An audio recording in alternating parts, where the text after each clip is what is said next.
Drizzly out. It was. All right, Yeah. thank you, everybody. We're gonna call the meeting to order. Like a motion to approve the agenda. So moved.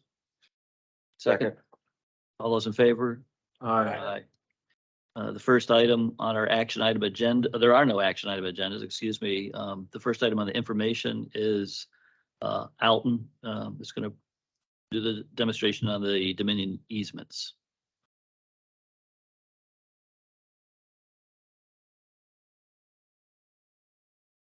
Thank you, Alton. That was great. You're very welcome.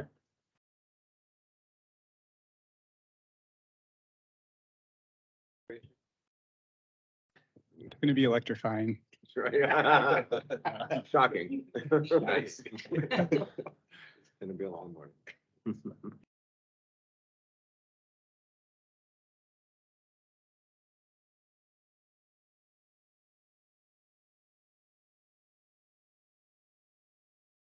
Well, while we're getting set up there, good morning, Mr. Chairman and members of the committees here this morning. I'm bringing forward an informational item, and this is something that we typically do not bring all easement requests across our lands that come, before us. But in this particular case, given the location and the scope of these easement requests, we wanted to come forward and brief you. And today we really just wanted to try to gain the concurrence of the committee on our process and our decision making when it comes to these easement requests with Dominion, and they are a partner of ours, and we do work very closely together with them because we do need to coexist in a lot of locations within our service areas.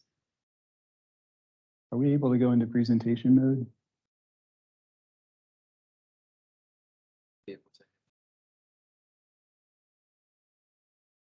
Yeah, just like the full screen presentation. Thank you.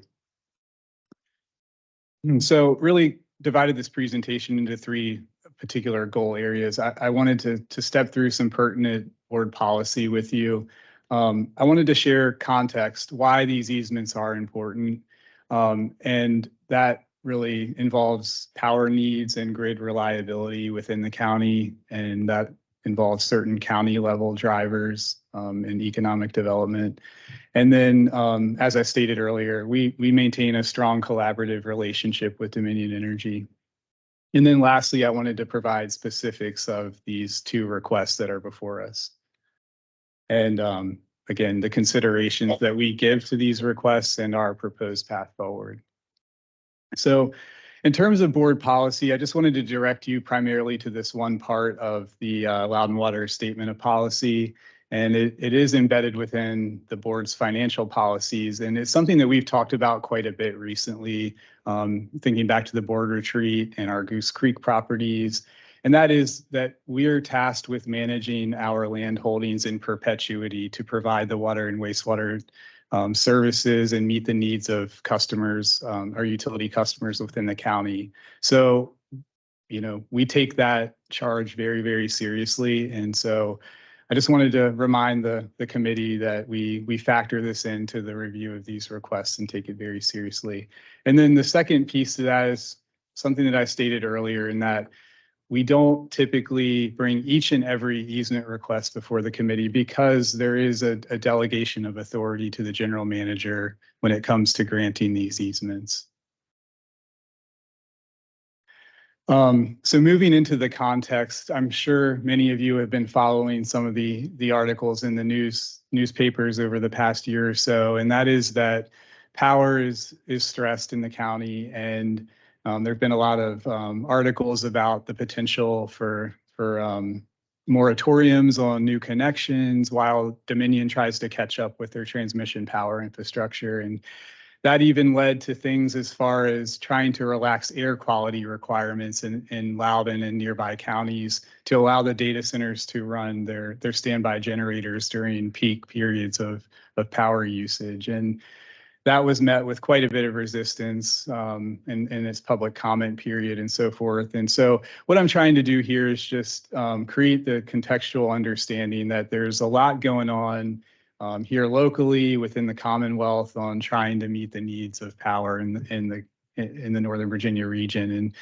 And honestly, here in the upper right-hand corner, you can see Dominion's project map, and you can see they just have a lot of activity going on because they're really just trying to address this problem head on.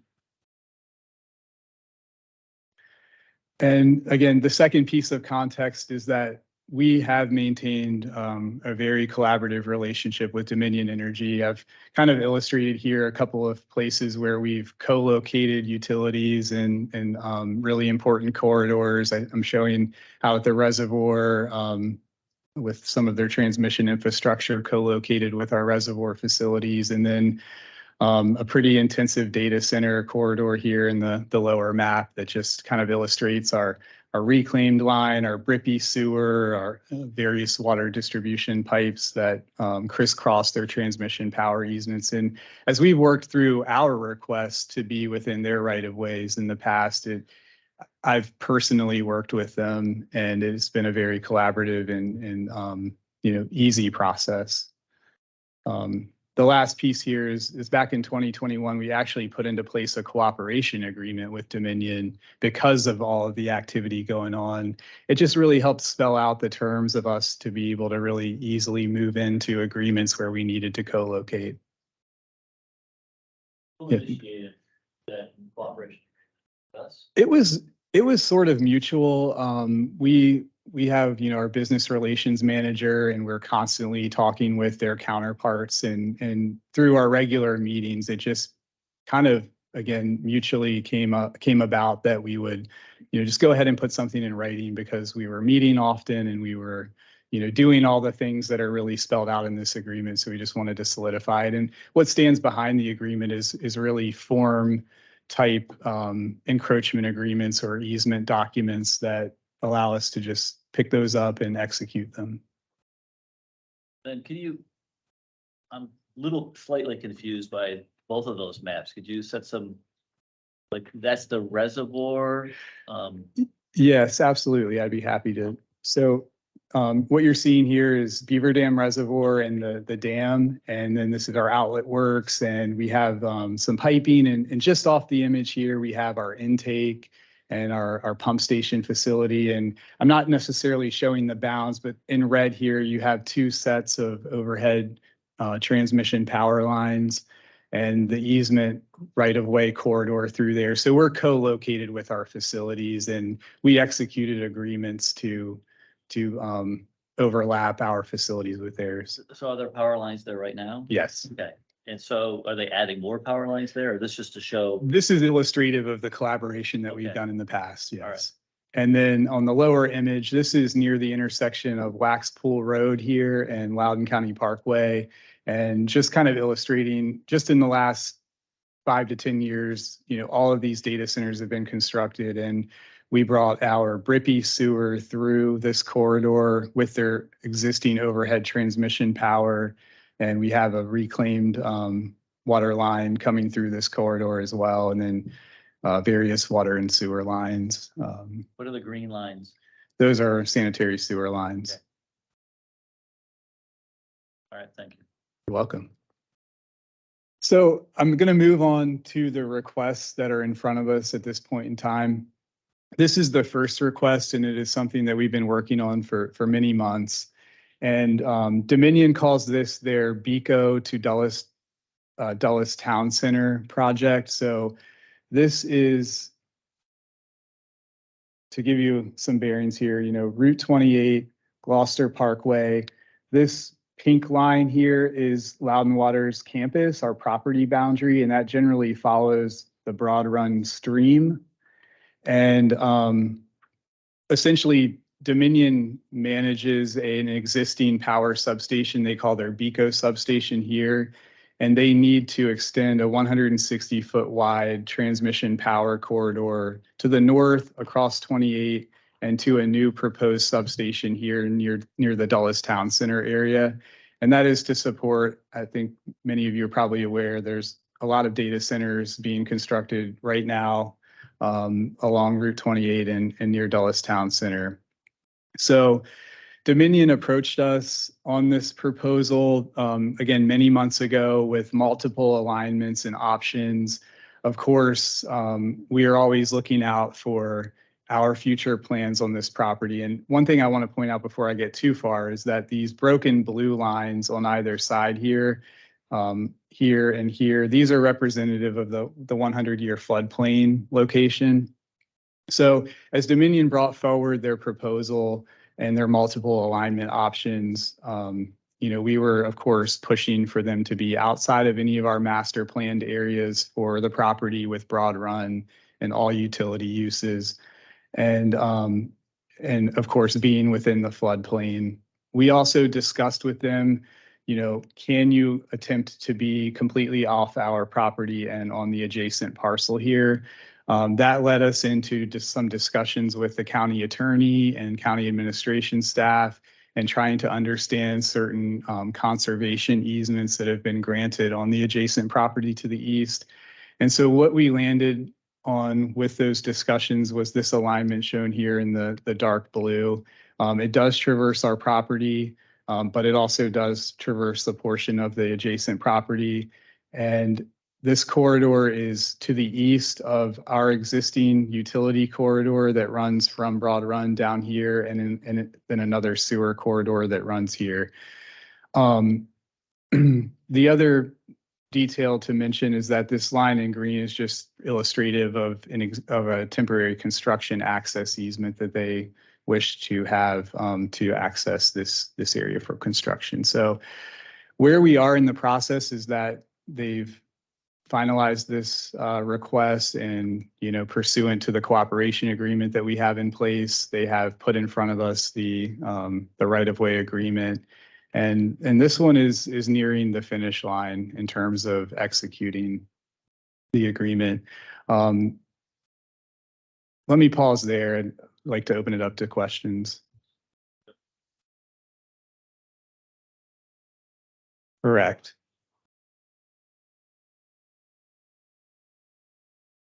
The Broad Run, correct, yes.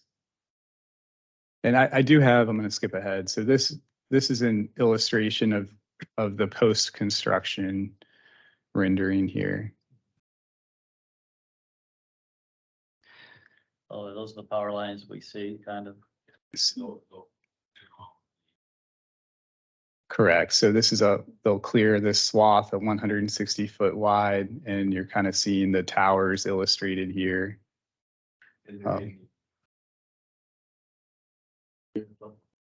Correct.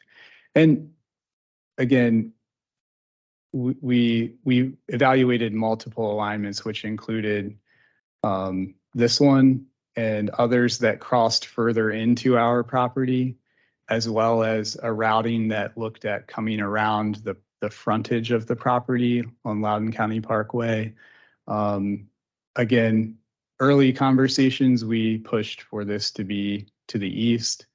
Again, we met with the county attorney and talked through that, and really this is where we landed as the full collaborative solution. The other piece I'll mention is that Dominion did go through evaluation process and appraisal.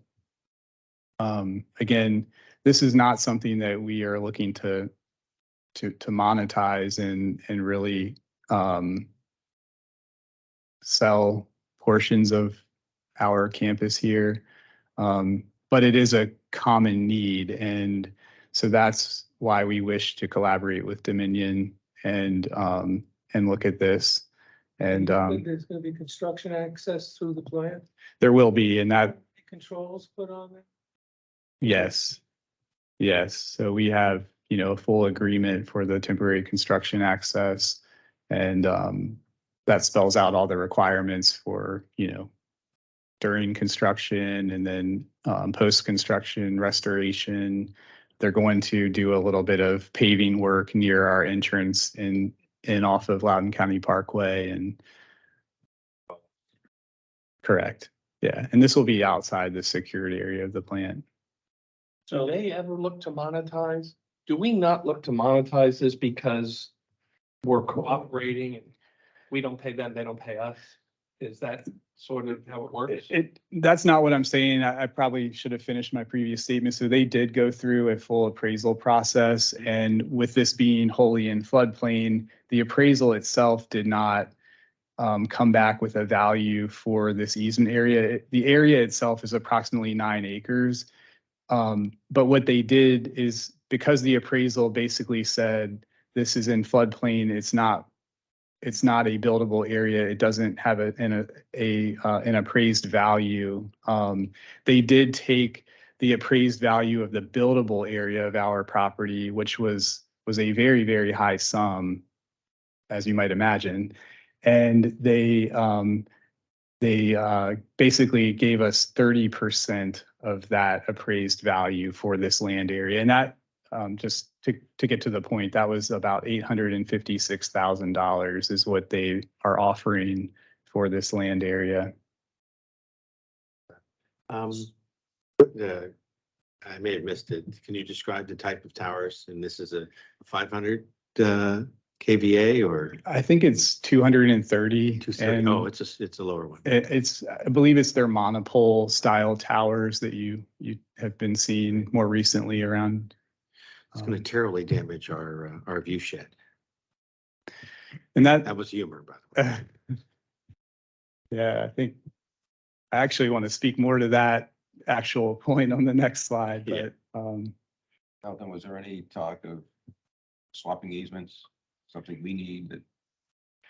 That's a good idea. there were some discussions along those lines, and I was just mentioning with respect to their temporary construction access, we've just been looking at things that can benefit the authority while benefiting their project in this case and their access in. But we were also talking with them in the context of our Broad Run Phase 3 project and potential additional power feed into the plant and other benefits that, Loudon Water and our customers can receive from our continued cooperative relationship. But Dominion Power is not extortionary when it comes to trying to negotiate easements with them when we have a line that's crossing one of their easements or something. No, it has not been that way at all. And I can say the examples that I kind of gave on this previous slide, I personally worked on both of these. Yeah. And it was a very smooth process. Good, yeah, I mean, it's totally reasonable. We need electricity in the county. Businesses Yeah. need electricity. If you guys are comfortable with this route, I'm certainly comfortable with it, so. I appreciate the support. It is a very symbiotic relationship with. Yeah, you need water, you need sewer, you need electricity. I mean, Data it's centers. What you need to have a functioning county. Yeah. Does 160-foot walk, I know they're wide easements. Why do they need to be 160 feet wide? I think it really has to do with their technical requirements and spacing requirements and the clearing. In this particular case, they're installing one line now. And they would typically ask for a 100-foot wide right-of-way corridor, but they're leaving themselves the options to install a second parallel line in the future, just depending on the power needs. So, They have no idea what's going to go in at Dulles. Right. What to replace the Dulles Mall. Mhm. Yeah. correct. So it looks like the easement is entirely within the floodplain, but you said there's a portion of it that's not. It is entirely within the floodplain. The portion that is not within the floodplain would be just the temporary construction easement, the access easement. So Arrow. where's the 835,000 for? It's actually just Dominion in their good faith. Again, the appraisal came back and said the assigned value is 0. It's 100% in the floodplain. And they said, no, we're going to take what was the per acre assessed value of the buildable portion of your property Okay. and then apply a 30% factor to that. And that's where they derived the $856,000. And that has been typical, that 30% factor when in instances when we've acquired easements from private landowners, we've typically applied a factor like that. So I think it's standard in the utility. And then we Yep. can't expand into that floodplain even if we wanted to anyway, right? We cannot. It doesn't really affect us as far as our expandability. And we even took care to, considerations like there still remains a bit of a buffer of wooded area between, again, Broad Run, the stream follows the property line. And so, we're trying to be conscientious of water quality and the environmental impact. We want Broad Run to remain in high water quality because, that directly reflects on our plant, which also discharges into Broad Run. So. Yeah, a pair of 230 lines, is still a lot of power. And are we worried about any, I know there's a big public input process associated with this. Are we worried about, or not worried, but concerned about people raising the issue that you just mentioned, that we're allowing these transmission lines to be built right along the Broad Run? And At this point, I think this one has progressed through a lot of public input, and I do believe it's at the end of the process. And so all public outcry or input that would have materialized has happened. But I'm I think I gonna, just saw the online version of Loud Times Mirror last night was the first announcement that I've seen about the public hearings associated with this. I don't know. actually, Late. that's a great point. I think what you may have seen last night is actually the second request, which I mentioned again, the previous request here has been in the works for many, many months. Just within the last couple of weeks, we are in receipt of a second request from Dominion, which is the one I believe you saw yesterday in That's the it. local papers. Yes, the And- same exact image that is displayed here was in the online version. That's right. And we didn't realize that was going to be going out into the paper right before this discussion today, but kind of glad it did and that you saw it. So how timely. So this is the one that's going to go to and from the Panda Power Plant? Generally, so this one is a much bigger undertaking overall for Dominion Energy. They call this their Aspen to Golden project. I think they have a substation out here near Bolin Park. They call their Aspen substation. And then there is another substation, I believe it's along Pacific Boulevard near the W&OD Trail. They call it their Golden substation. And essentially they're looking at routing transmission power, basically north from Aspen to Route 7, and then all the way down Route 7 to the Loudoun County Parkway corridor, and then heading south from there.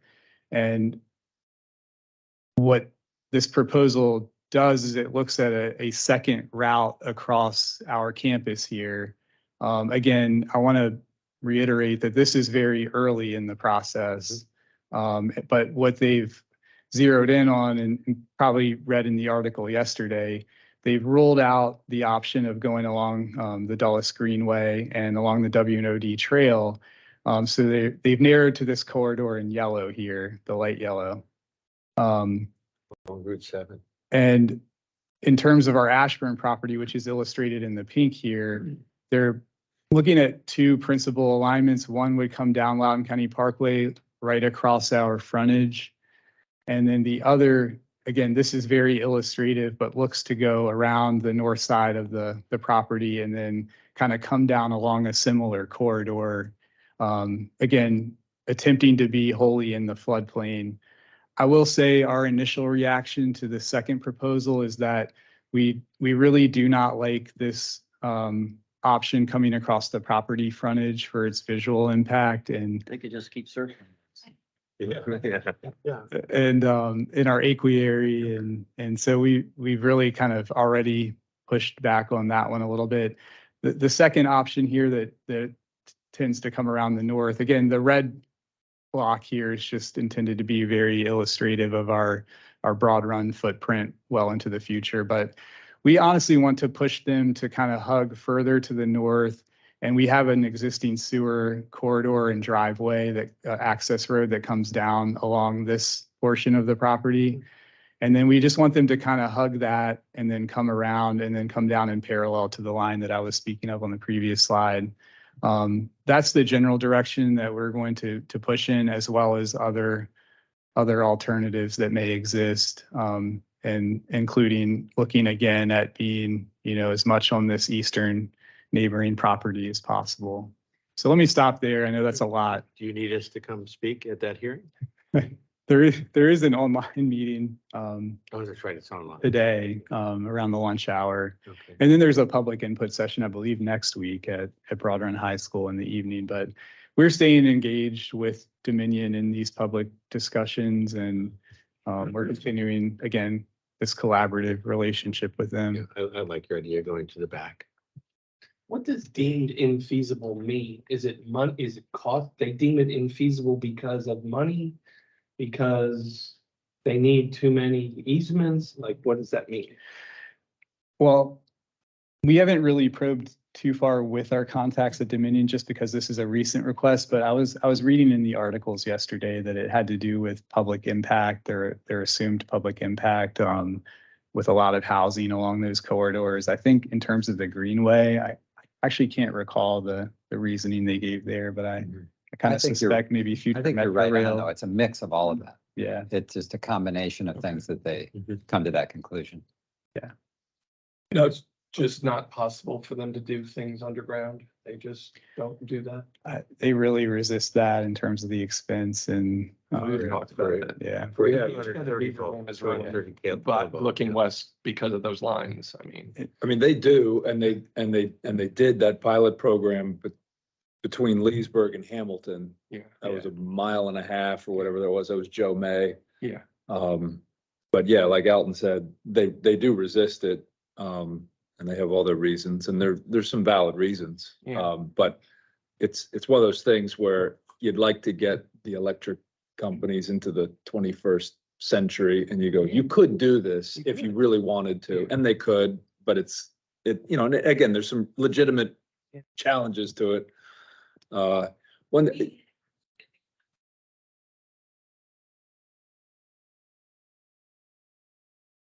underground it?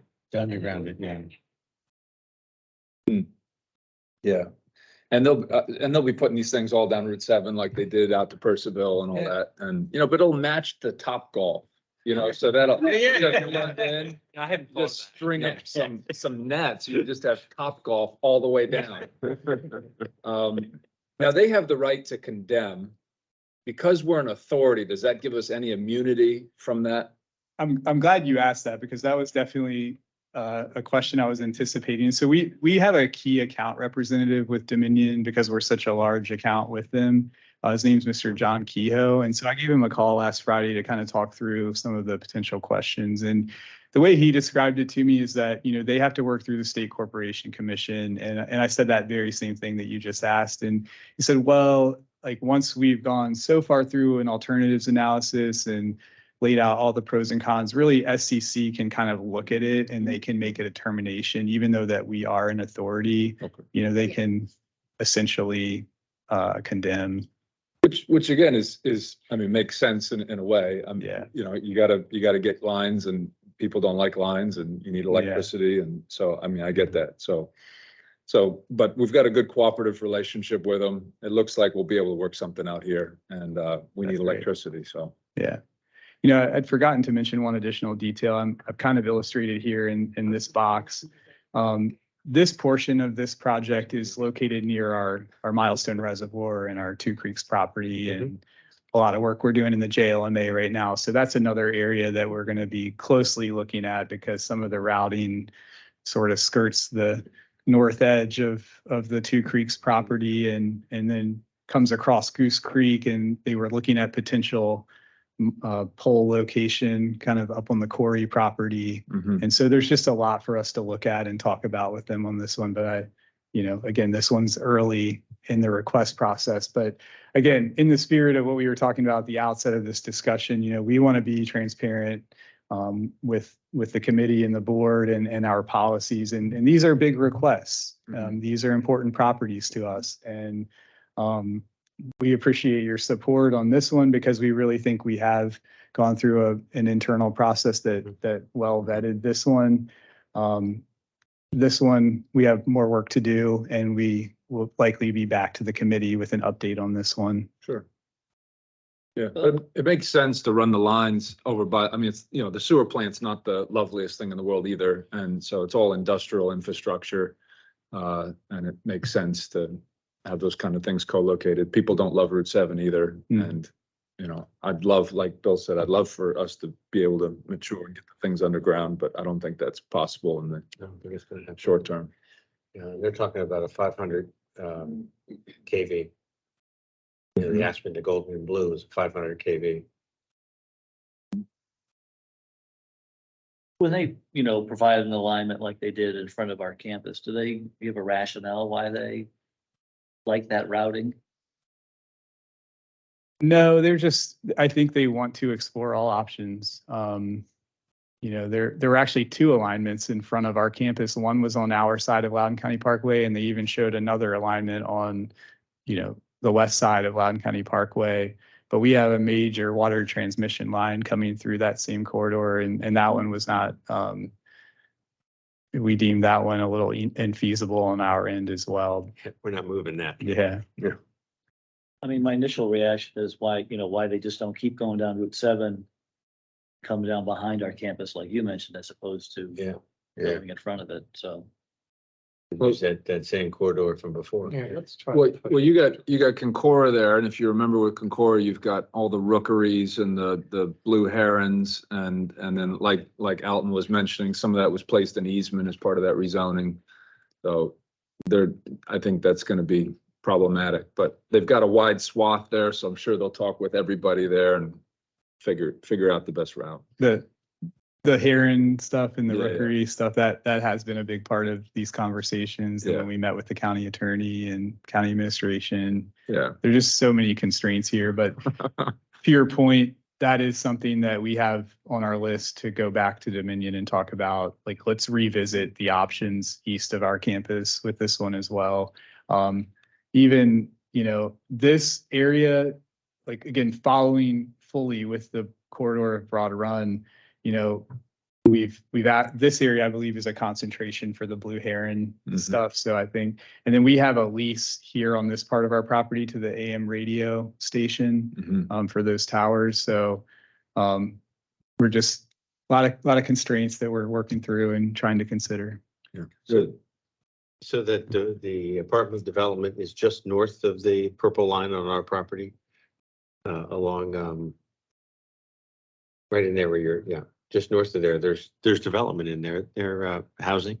Correct. Yeah, there's portions of Concora and Concora, the yeah. multifamily housing is generally right in this Yeah. area. Mm. is there any other questions? No, Good presentation. Is there any other Yeah, thank you. properties that we have that they're interested in? Not at the moment, but All right, won't speak too soon. you've been busy with this. all right. Yeah. Thank you. Thank you, Raul. You're welcome. Thank you for your support.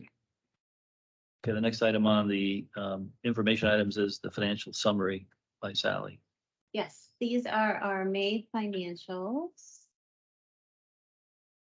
Thanks. So revenues are looking good. We're above the year-to-date forecast. We're at 47.3 million, and our forecast year-to-date was at 43 million. Non-operating revenues are also exceeding forecast, so 25 versus 17. And then non-operating and operating expenses are 62.3 million, which are above the year-to-date forecast, but only by 0.6 million. And then capital contributions are at 24.3. Equivalent residential connections are at 1,228 year-to-date, which is again above our forecast. And then capital spending for the whole year, it's 112. We're at 32 million through May, which is 88% of our forecast year-to-date. And then cash equivalents and investments are at 329 million, and our weighted average yield is 2.7% year-to-date. It is. Those are great numbers, but is the increase or the above budget for non-operating revenues, is that all ERCs? No, well, for Mostly? expenses, good question. For expenses, it's in personnel. But if I straight line the budget, so for your presentation, we do an average of the last 3 years by month. And if I straight line the personnel budget, we're fine versus forecast. But the phasing is being skewed a little bit, we think, because the OPEB adjustment, the large, so it's skewed to the end of the year. So we should catch up. Mr. Allen, for the non-operating revenues, it also includes investment income, which, as you can see, we've already surpassed our budget. Well, our budget for the year was 2.5 million, and I think I can't really see. but I think- 2.1, I think we're I at, think, yeah. I think we're already past that. Yeah, And that's just all on the yield side, basically? correct. Okay, Yep. that's good news. It is good news. 4.1. Do we have any stuff rolling off this year that we could reinvest? So we've been rolling things off and reinvesting at much better yields. We don't have anything, I think, for a couple months. I think August is the next time we have something This is roll off. Still pretty small. It's still pretty small. Yeah, Okay. When's the next like big chunk? I'd have to Okay. go back. But and look, it's but out there a little bit. Yeah, Okay. yeah. Thank you. Thank you, Sally. Yeah, thank you. All right, Mr. Bonfils, you're up. Next on the agenda. We have to, can you show the agenda, Finance please? Committee's dismissed. Oh, no, they can't leave. They're running like. Yeah, No, they have to switch. Oh, they're staying. yeah.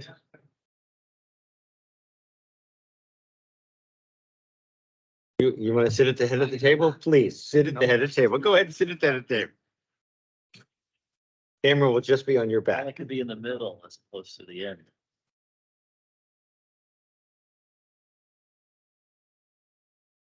So, the topics today are, Safe Drinking Water Act and the wastewater PFAS, update. So we're going to turn it over to our, unless anybody else has any questions, we'll turn it over to Mark to get started. Well, thank you, and good morning, everybody. Been a little while since we've been back with the Water Resource Committee meeting, but this topic has been sort of in the process here for a while. We've been monitoring a lot of things. And in some ways, as we were planning the retreat back in April, some of this was, we had thoughts on timing and what made sense. So it really made sense for this timing, but it's a little bit loosely tied to some of what we talked about in the afternoon. I talked about our research program and all the things that we're doing in a very proactive and really collaboratively with our region, utility partners, and really our industry across the country. So today's topic is really focused on water quality issues.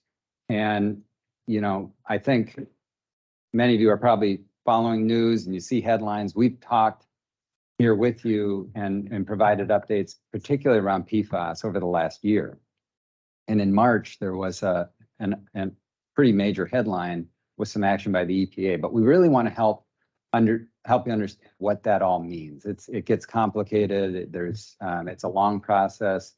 And so we put together some information. We've got a lot of material to help kind of organize and understand the sequencing and how this works. So we're going to dive into that today. The primary team of presenters, combination of several of our directors, you all know them, Kendra over our Water Reclamation Group, Jessica Edwards Brandt over our Water Operations Group, Jessica DeZara, O&M Programs, and Pam Kennel with our Water Resource team. So they're kind of collectively going to go through these, and then we'll happy to kind of take, jump in. We can get some discussion going, handle questions, but there's a lot of stuff to go through. I think it'll be pretty helpful.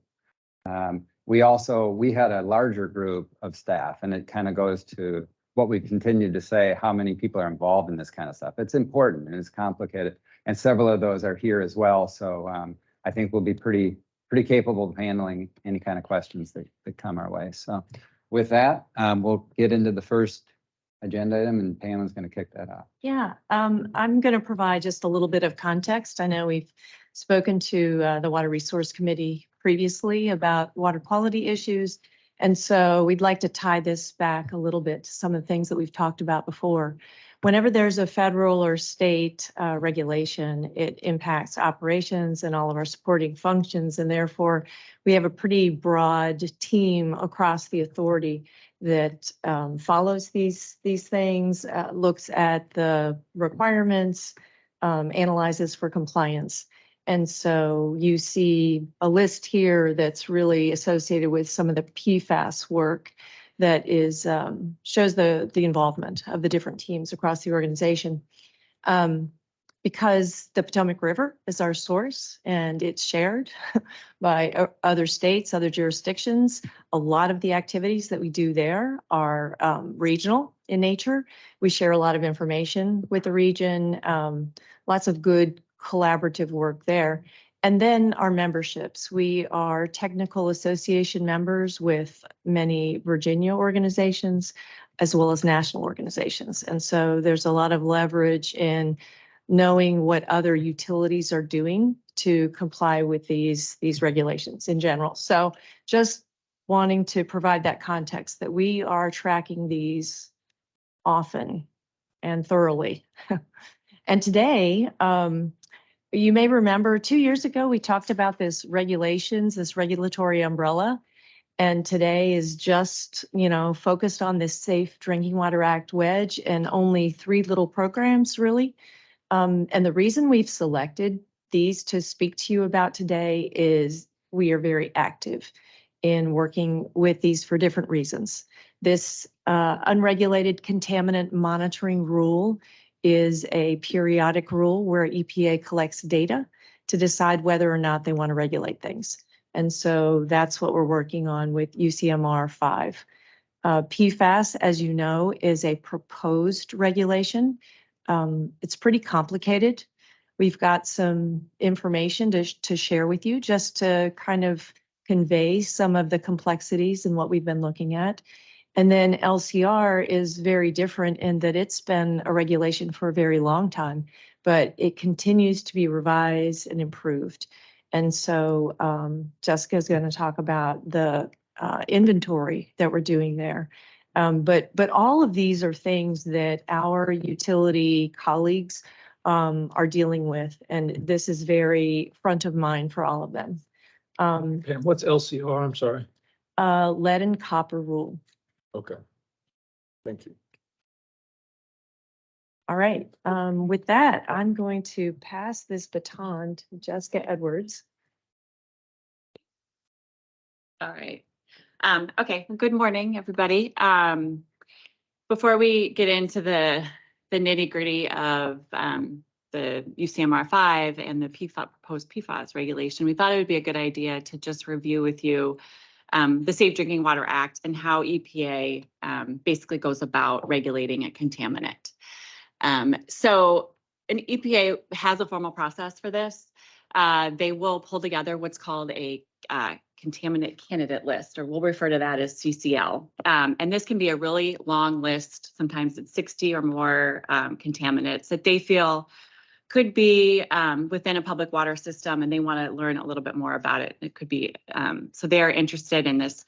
They put together this list. But one thing to know about the CCL is that we don't always have ways to analyze for these compounds. We just know that they're out there. Okay, so once they pull together this list, then EPA basically says, okay, well, we think we want to regulate some of these, but we don't know yet what we want to do. So they take a little bit of time and they finalize the CCL, and then they kind of put some aside and say, all right, well, we feel like, and they have to do at least 5 every time they go around with this, and this happens about every 5 years. So they say, okay, maybe there's 5 that we think we want to have a regulatory determination for. And so then they say, but we need a little bit more data. So EPA has put together what's called the unregulated contaminant monitoring rule. And these are all unregulated contaminants. And a lot of some of the CCL contaminants that are on this list will slide into the UCMR rule. And this rule is really a mechanism for EPA to say, okay, water utilities, we're really interested in this contaminant, but we don't have enough data. We want you to collect samples and monitor for this contaminant and then provide us the information, and they put it into this big database. The most important thing about, one of the most important things about the UCMR is that we have to have a reliable and available analytical method at this point, because they're asking us to monitor for these compounds. They're all. That's it? Yes, the level of these contaminants in the drinking water. And it can be the source water or the finished water, depends. It varies with every UCMR go around. So then EPA will get this information from the UCMR and then they'll decide, okay, we're pushing forward with these certain contaminants and we're going to go through this regulatory determination process. And some of them, And this is across the nation. This is Across the region. nation, Okay, this is yeah. Regional. This is yes, so nationwide. every surface water treatment utility has to participate in UCMR and all large groundwater facilities. Not all small groundwater facilities participate, but they're getting the majority of drinking water utilities with UCMR. So once they say, okay, yes, so we have a positive regulatory determination for a particular contaminant, then it moves into like the regulation part of it. And so they take the data, EPA will take the data that they have and they will basically decide on what's called a maximum contaminant level goal. And this is sort of the lowest, this is the maximum level that EPA feels is appropriate that won't cause any adverse health effects. And this is a non-enforceable level. So they cannot regulate to this level, to this MCLG level. And it's always really, really low, like lower than we can ever analyze for. So they have this goal and then they say, okay, now we need to determine what the maximum contaminant level will be. And so they do their modeling and their evaluation and they pick a number. And then they go forward with what's called a health risk reduction and cost analysis. So they're looking at how much, the non-quantifiable and the quantifiable benefits. It's like a cost benefit analysis. And then they just say, okay, we've landed on this MCL. We don't think it's going to be there's always going to be some financial burden, but we don't think it's going to be a huge financial burden for the utilities. And then they propose the MCL. So that's in a nutshell. It's a lot of information to go through, but that's the process that EPA has. So for your information, so this takes a really long time. And so just as an example, so for PFOA and PFOS, those two contaminants ended up on the CCL3. And EPA likes to number everything. So it's CCL 1, 2, 3, 4, 5, UCMR 1, 2, 3, 4, 5, regulatory determination 1, 2, 3, 4, 5. So 2008, PFOA and PFOS landed on CCL3. It didn't make it to regulatory determination. UCMR came along. We monitored for it in 2013. PFOA and PFOS went back on the CCL list for number 4 in 2016. And then in 2021, it made the regulatory determination and up as a positive that EPA wanted to regulate it. So we went from 2008 being on the list to 2021 to actually getting somewhere with a regulation. But what's important here, and I want you all to understand, is that the UCMR is really the best way for EPA to get their information on occurrence. So it tells us what concentration that public utilities are seeing. It also indicates the population that's being impacted and any other impacts that the contaminant might have. All right. Can I ask, when you started out, you said, sometimes we don't know how to measure for this. Mm-hmm. Well, how do you figure out how to measure? Does someone discover it and share that information with everyone, or how do you do it? Well, that's a good question. Typically, I think that once I mean, some of this stuff is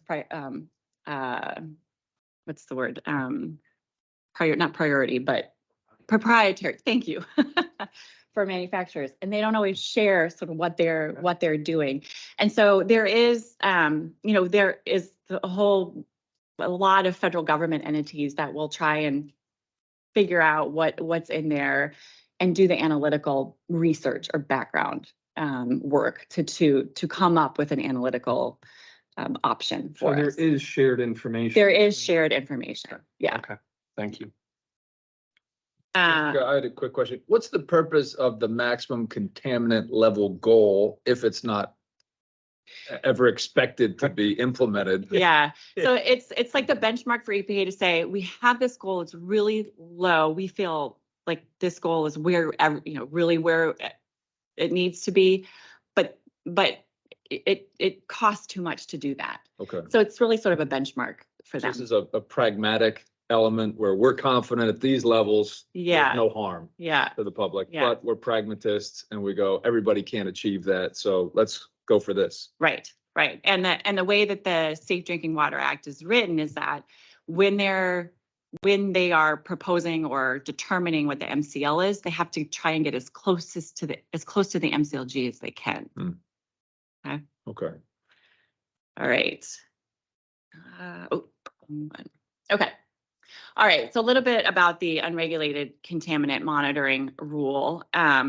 So when it comes to any contaminant, and really, I'm going to focus a little bit here on the PFAS regulation. UCMR is really important. So UCMR 3 occurred in 2013 to 2015, and Loudon Water participated in UCMR 3 just with the central system. During UCMR 3, 6 PFAS compounds were analyzed in that list of, I think it was like 30 other different contaminants. At that time, in 2013, the analytical limits, the lowest the analytical instrumentation in the laboratories could go was around 20 parts per trillion for one of the compounds and about 20 to 40 parts per trillion. Okay, so let's jump ahead. So UCMR 4, PFAS didn't make the list at all for UCMR 4. Now we're rolling into UCMR 5, which is currently underway right now in 2023. And Loudon Water will be participating in UCMR 5, of course, for the central system. The groundwater systems, because they're small, they don't have to participate in UCMR 5. There's 29 PFAS compounds on UCMR 5 right now. What I want you to know about this is right now, so 2022, 2023, the detection limits that our analytical capabilities can go to is much lower than it was in 2013. So you've heard Kendra talk. Right now, we're looking at like single digit detection limits.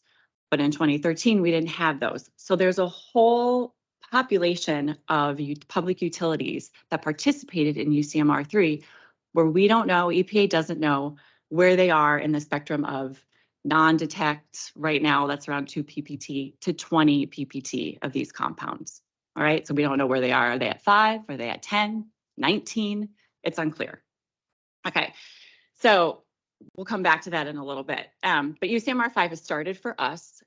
We started actually this week. We did our first round of sampling, and the way that it's set up for PFAS is we monitor quarterly, so we'll be monitoring for 1 year. Okay. Any question? Question, parts per trillion, and you're talking about single digit, so 0 to 9. What's the error? What's considered the range of accuracy? Well, each laboratory, so it's all set up as far as EPA has requirements as far as what laboratories, how laboratories fulfill, like how laboratories meet the detection limits, or they call it like a reliable detection limit. And so there's a whole method that EPA and others have created that laboratories have to follow specifically to really be an approved lab. So I don't know exactly like the number, but there's always like a 95% confidence level in what a laboratory is. Well, it just seems such a small. It is very quantity. small. In the scheme of things, it's a small fraction of a mole, and so it's a really small amount. Yeah. Yes, it's a very An atomic mole. yeah. Thank you. Are we testing in-house for PFAS, or are we sending it to a lab? We send it to a commercial lab to test. Yeah. Why can't all the small utilities? You mean because of as part of UCMR? So so the UCMR, it's a federally funded program. We don't get the federal funding because we're too large, but there is a small contingency of utilities that get federal funding for it, and they just don't put the burden on some of the small utilities. And I don't know, I'd have to dig a little bit deeper as to how they, why they've said small groundwater systems are exempt from this. So I understand we don't get federal funding for that, but we are sending it out to get tested, right? Yes. That's a cost for us. Yes. Unfortunately, I mean, that's just how this country works, you know, I mean, if you're well, funded and, you have, funding to do that, then you're just independently on your own. While, those that don't get the those that get the federal funding, get better support on that. But the reason why I raised that is because sitting on the board, it's a cost to us. Yeah. It's a cost to send it out wherever you send it if we're not doing it in-house.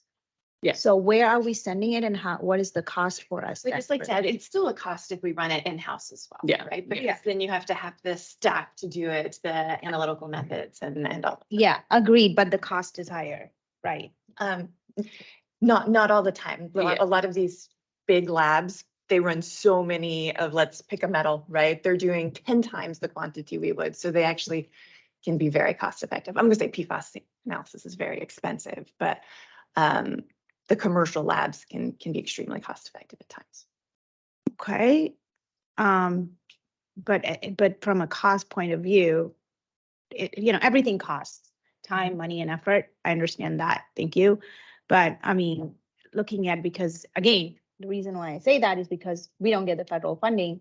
And where are we sending it, first of all, to get? There's a tested? number of labs that EPA has approved for UCMR monitoring. And so we have a contract with one of those. labs. Is it in Virginia or is it in DMV or is it Texas or where? No, is I'm it? not, I'm not exactly sure where Okay. it is, but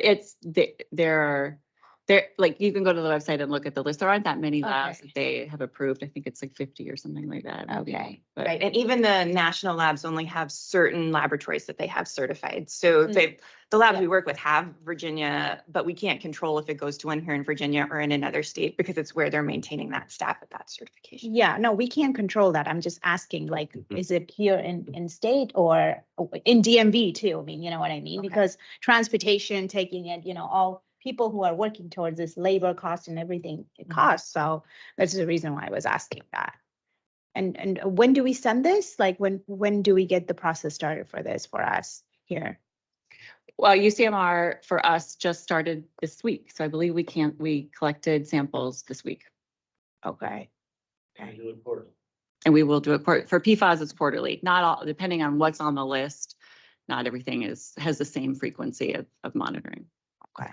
And Jessica, one question I had, you mentioned, finished water versus source water. Are we testing the source water or are we testing the finished water? So for PFAS, they've asked us to test the finished water. Okay, Yes. okay, so we're not testing source water on this. We are not with UCMR, but we have in the past in Okay. general. Yeah. And we'll get more into that. Okay, Yeah. cool. And Thank do you share those results with the board or is just, The other results are on our website. okay, Yeah. okay. Yes, we've shared all our information on Okay, the good. website. Thank you. Yeah. Okay, so EPA recently published their proposed PFAS regulation, and obviously the water industry knew that it was coming. And the consensus is not that these contaminants shouldn't be regulated. Clearly, we all feel and know that they should be regulated. But I do have to say we were a little surprised by the number that was in the regulation for the MCL. And also the compressed timeline. So just to, not to give you a little spoiler alert, but the number is 4, and that's really low. And that basically is saying we can only detect, EPA saying we can only reliably detect really to 4 based on laboratory variability. And so they're going as low as that, as 4. And so there are some concerns, because if you think about it, there's a whole population, like I said, when we went through the UCMR of utilities where they don't necessarily know where they are on the spectrum between non-detect and 20 parts per trillion. So if you're around 4, 5, 10, 15, you need to implement a technology. So to do that, in good conscience to your ratepayers or whomever, you want to look at your technology availability and pilot it. You really want to know, you want to get the best for your money. So you want to make sure what you're proposing to put in as a process for removal works. And that takes 6-12 months-ish. Then you get that data back. Then you design the treatment process to implement in your treatment system. Then you put it out to bid and construct. And that takes a couple of years. EPA is saying, we want everybody in compliance in 3 years. So it gave everybody pause. It's going to be really hard since we don't know all the utilities are impacted by this new proposed MCL. It will be really hard to push everybody into compliance in 3 years. So that's one thing that people were concerned about with a proposed regulation. Also, with the proposed regulation, EPA is only using UCMR3 data because that's the only data that's available since we're currently doing UCMR5. And then when you look at the cost that EPA proposed, it's much lower. Their EPA's proposed costs are much lower than what third-party evaluations have shown. So there's a little bit of a disconnect there.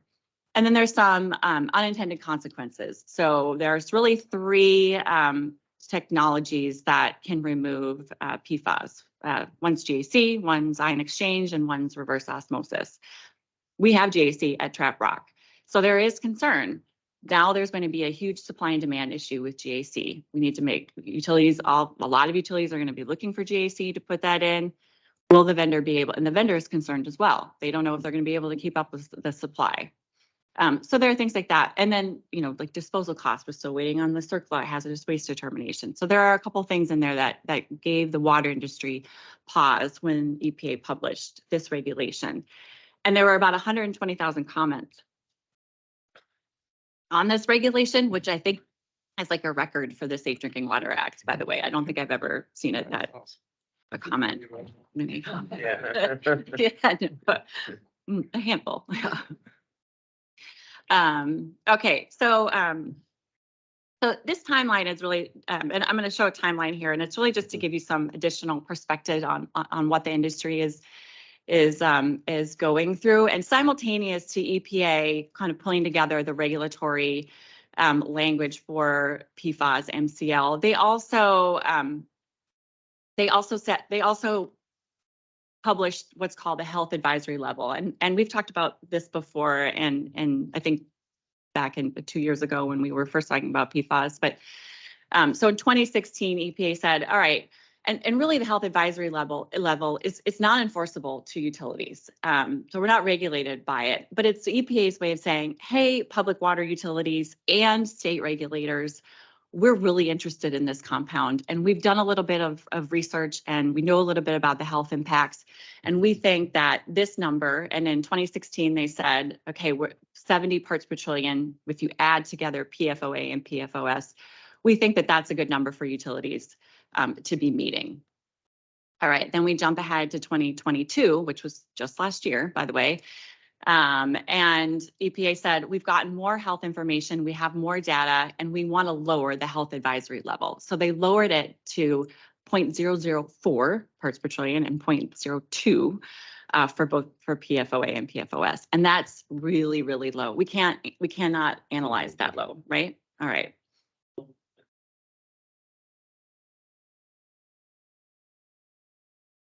Yeah. It's a good question. It's a mathematical calculation, right? So they looked at what is the total lifetime exposure that you could have from PFOA and PFAS and have a health effect that they had data for, which was the effectiveness of a tetanus vaccine. So they had a quantity that you could be exposed to in your entire lifetime. They said 20% of that can come from your drinking water. And then they just did the math and it came out. Right, it came out with an theoretically impossible to reach number. Yeah, so sends a pretty clear message. But then, and so then here we are, 2023, March, EPA proposes the draft MCL, which is a 4 parts per trillion for both PFOA and PFOS. And that was just in March. EPA says, okay, we're 9 months, we want to finalize, and this is written in the proposed regulation. In 9 months, we want to finalize this MCL. So they gave us a public comment period of about 60 days, and they want to finalize like December 2023 or January of 2024. And then also written in the proposed regulation is you have 3 years to comply. So that puts us in 2027. So what a takeaway here is there's a lot of really big activity going on in the last couple 4 years. It's all because of Campbell, I think. Yes, it is. Gonna call it the Campbell regulation. All right, so this is like the nuts and bolts of what's the proposed PFAS regulation is. So they set up or proposed the MCLG for PFOA and PFOS. They set it at 0. And they set it at 0 because based on the toxicology research, EPA has designated these two compounds as likely cancer causing. So anytime anything is likely cancer causing, they give it an MCLG of 0. Right? Okay, not enforceable, not technically achievable. You can't get to 0. So then they proposed their MCL, which we mentioned was 4 for PFOA and PFOS. And then they did something really interesting that they've never done in the Safe Drinking Water Act before. So there are these 4 other compounds that EPA is also concerned about, and we analyzed for these in UCMR3. So they do have a little bit of data on this. And I just want you to know that these 4 compounds, so it's GenX, PFBS, PFNA, and this PFHXS, and these are mostly short chain compounds. These compounds were used by the chemical manufacturers because PFOA and PFOS were banned. So these are like the substitutes for PFOA and PFOS. So they're calling it a hazard index, and basically they're just looking at the fraction of what you're finding in your water measurement compared to what they're sort of saying is like, this is our sort of health level that we're okay with. And then you add up those fractions. And if you're less than 1, you're compliant. If you're over 1, you're out of compliance. What's important to note here is like, if you look at the equation, there's like 10 parts per trillion and 2,000. So not all PFAS are created equal, right? So like some of them are highly toxic, some of them are not. And so there's really a push to understand more of the health impacts of these. But this is where they've landed with the 4 remaining for the 4 PFAS that are part of the proposed regulation. And when are these on track to get adopted? So they want to adopt it by the end of the year. Okay. So 2023. End of the year is their goal. End of the year is their goal to finalize this.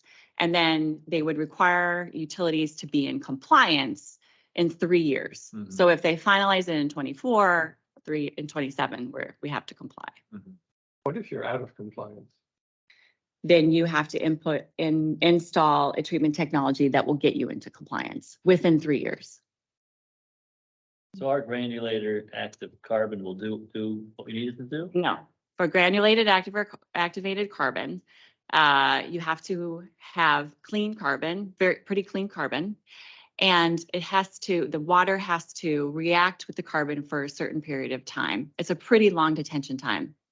Depending on what your initial concentration is, maybe 10 to 20 minutes, that water has to sort of soak with the GAC. Our GAC filters are not set up for that.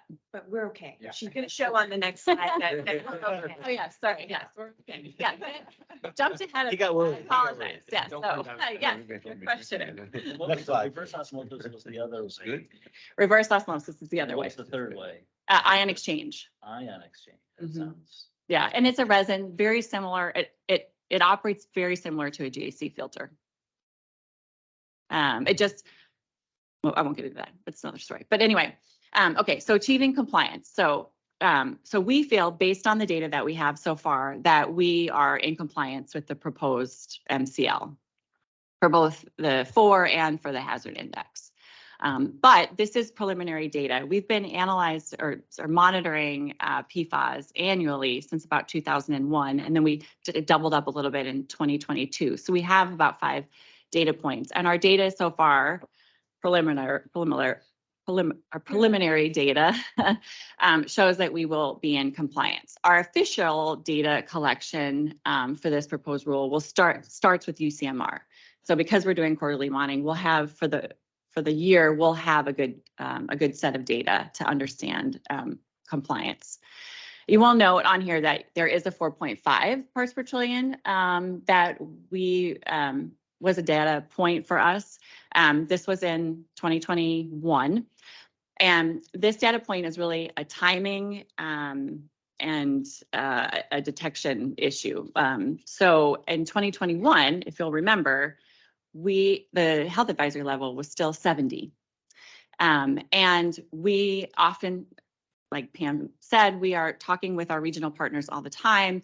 We can see detections lower than 4. So we were saying 3.5, utilities are saying, 3.9, 2.1. So there's, we're low. The 4.5, when we received it, we didn't think anything of it. It looked a lot like 3.5 because at that time, 70 was the health advisory. If we were to, and we've subsequently sampled several times after this 4.5 and we've gotten non-detect. If we had to do it again, if we got this 4.5 now, we would investigate and resample because it doesn't, if you look at it compared to the other data that we've received, it doesn't look right. It doesn't look normal. So it's an anomaly to us. And Jessica, what are our non-detect levels when we're sending this way? So detection limits from the laboratory can be about 1.9 to 2. The way that EPA has proposed the rule is that if you get less than 4, they're counting it as 0. Okay. But for our benefit. But for our we're benefit, getting we like a can, 2 parts per trillion. yeah, we can see down to 2, about 2 parts per trillion. Okay, and that's for all of these various compounds. Yes, I believe so, yeah. Yes, for all of these ones, When we yes. say we mean the lab, not Sure. necessarily us. Sorry, the laboratory, yes. I knew what you meant. No, there wasn't someone here that's detecting. The lab, they're certified lab. Them if they were. They outside certified laboratory. Yeah. We are sending that for testing. Yes, Correct. yes, we're sending, yeah. Yeah, okay. And then I know you said last time we send it outside, right? Yes. Yes, it's a pretty complicated and extensive analysis. It requires a pretty expensive piece of equipment, so. We sent.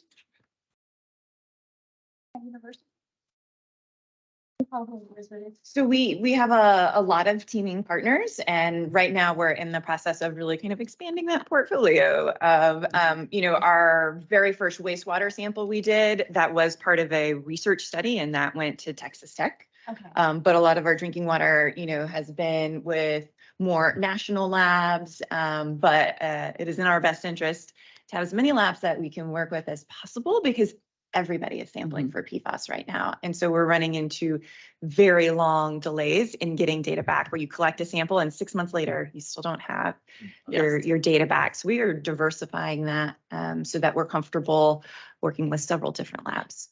One key question I have just came up was, are they disseminating or in the sense, are they sharing that data with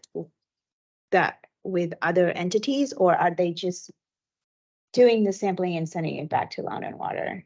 For commercial labs, we own that data. They won't share that Okay. data. With research studies, we put agreements in place into what data can be shared and Okay. when and how. Yeah. Okay, And And we then maintain confidentiality. for UCMR, that data goes into a national database. right, yeah, because it's all supposed to be need to know, Mhm. right? Okay, thank you.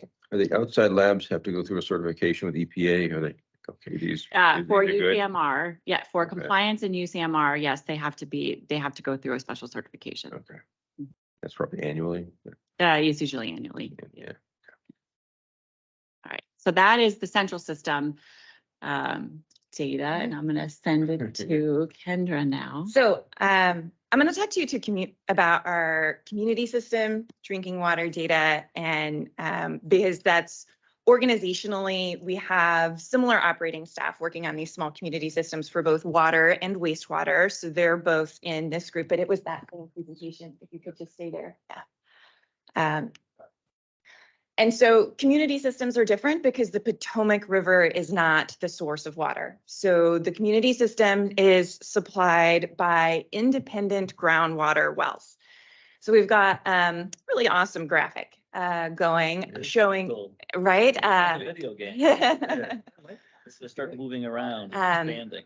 And so, we're doing a lot of research internally on monitoring in general, not only for PFAS, but other emerging contaminants. And, we've got Broad Run on here because one water, it's all one system, and we need to know how it impacts everything. But we thought this was also a great way to illustrate the difference between central systems and the community systems, because each, so each community system is supported by a number of drinking water wells. So this graphic only shows one well, but there are actually 20 various groundwater wells multiple supporting each community because you need a couple of different reliable sources of water. So what the question was asked, when we sample for PFAS, are we looking at source water or finished water? Because each groundwater well has its own conditions, its own geological conditions, its own environmental influences. We looked at the source so that we could see each individual well and how it was going to do for our PFAS. But nationwide, groundwater and PFAS is a very large effort because of what I just described. Each well, each private homeowner that has a groundwater well, each public utility running groundwater wells, they are behaving different. So in the last 6 months, we are seeing a lot of data come out from some really impressive studies going on, really starting to look at. So this one I wanted to highlight because they've got the best data set, but these are private groundwater wells in Pennsylvania where they're looking at presence of PFAS. They had a lot of different, I showed PFOA here to show, some various concentrations they have showing up, and that there's a lot of PFAS in the groundwater, and people are really looking at what's going on and why. And there's other research. So Virginia is taking this on through their current programs to help homeowners monitor their private groundwater wells. They're starting to incorporate PFAS. They've just done 2 kind of test counties, but are trying to expand that. And then Indiana and Pennsylvania, they're really teaming up in this study because with each well, you have your own story, right? What's nearby, what's going on, how old is it, how deep is it? They're correlating all of that data so that we can start seeing what are the factors. And this is really going to change where you can put groundwater wells in the future. We have to be more selective now as to where these wells are going if we're going to protect it from the various sources. What happens with existing wells? There's no way of taking care of this. You've got to determine your source and evaluate if you can treat, if you just find a new well, right? It's, and it all depends on the type of PFAS, if carbon is even gonna work, because as we mentioned, not all PFAS is the same. So this is a large scale undertaking. I have a question. So, are the customers, these homeowners, are they getting incentivized for this? I mean, people are always like, what is it in for me? Like, even though Well, I For understand like this, these programs, they're getting PFAS data for free. So there's a big financial benefit to people Okay. participating in this. And in Okay. all of these public studies, the data is being shared with the homeowners, but Uh-huh. they own that wealth for these people. Yeah, yeah. It's their responsibility. So a private homeowner right now can send their water away and figure out what the PFAS levels are. So you can, not all of these national labs will work with individuals. So they're running into issues where you have to have a contract like we do to even get it run. So that's why these programs, these are being funded as research programs by the USDA, the EPA, and they're doing that for them, right? They're saying, well, we're going to have the contract. A lot of these are academically led, so the research labs are doing the analysis for them. But that's why, Virginia in specific, why they had that in the first place as a program to help local well owners before PFAS was even a problem, right? Monitoring for E. coli and other things. Yeah, I mean, I might know be that affecting exists. the well. Yeah, You can send your water away, but I'm just thinking about PFAS. So that, yeah. it takes us 6 months to get our results back. Mhm. So a retail customer with their own private well is probably Yeah. FOL for a while, The correct? same or longer. And so, okay, here's the graph with all of our wells for our community systems. So it was like, actually sampling the central system was easier, right, than this level undertaking because we have one source and it's a very clean source, and one distribution system. But we have, been monitoring out here since 2019 to really be ahead of this and make sure that we knew the quality of our sources. And this is also a consideration for our future projects when we're looking for new groundwater systems. So to jump to the data, all of the wells were sampled and multiple times over time, but we've condensed all of this down into, for our 4 systems where all the PFAS levels were low. This is average of samples from 2019 to 2023. And all the levels, and everything is below what we were seeing in the proposed MCLs for both, this pointer's crazy, both the hazardous index and PFOA PFAS. Beacon Hill is the one case where we had one well showing up with a PFAS influence in it. And so this was really the one system that we've dug into the most and are gonna kind of, Which one is Is A? that Terry's well? we've got some math. Which one is H? I'm trying to, I is down by the. Correct, yep, so let's, Where's H? so we've got, H is in the center, I is north and Yeah, east, I know and C is that. south. But I is the big producing well, Correct. right? So I produces the most. H was really a low producing well to begin with as well, so causing us kind of some other problems in addition to That wells cause a lot of problems. this. Yes.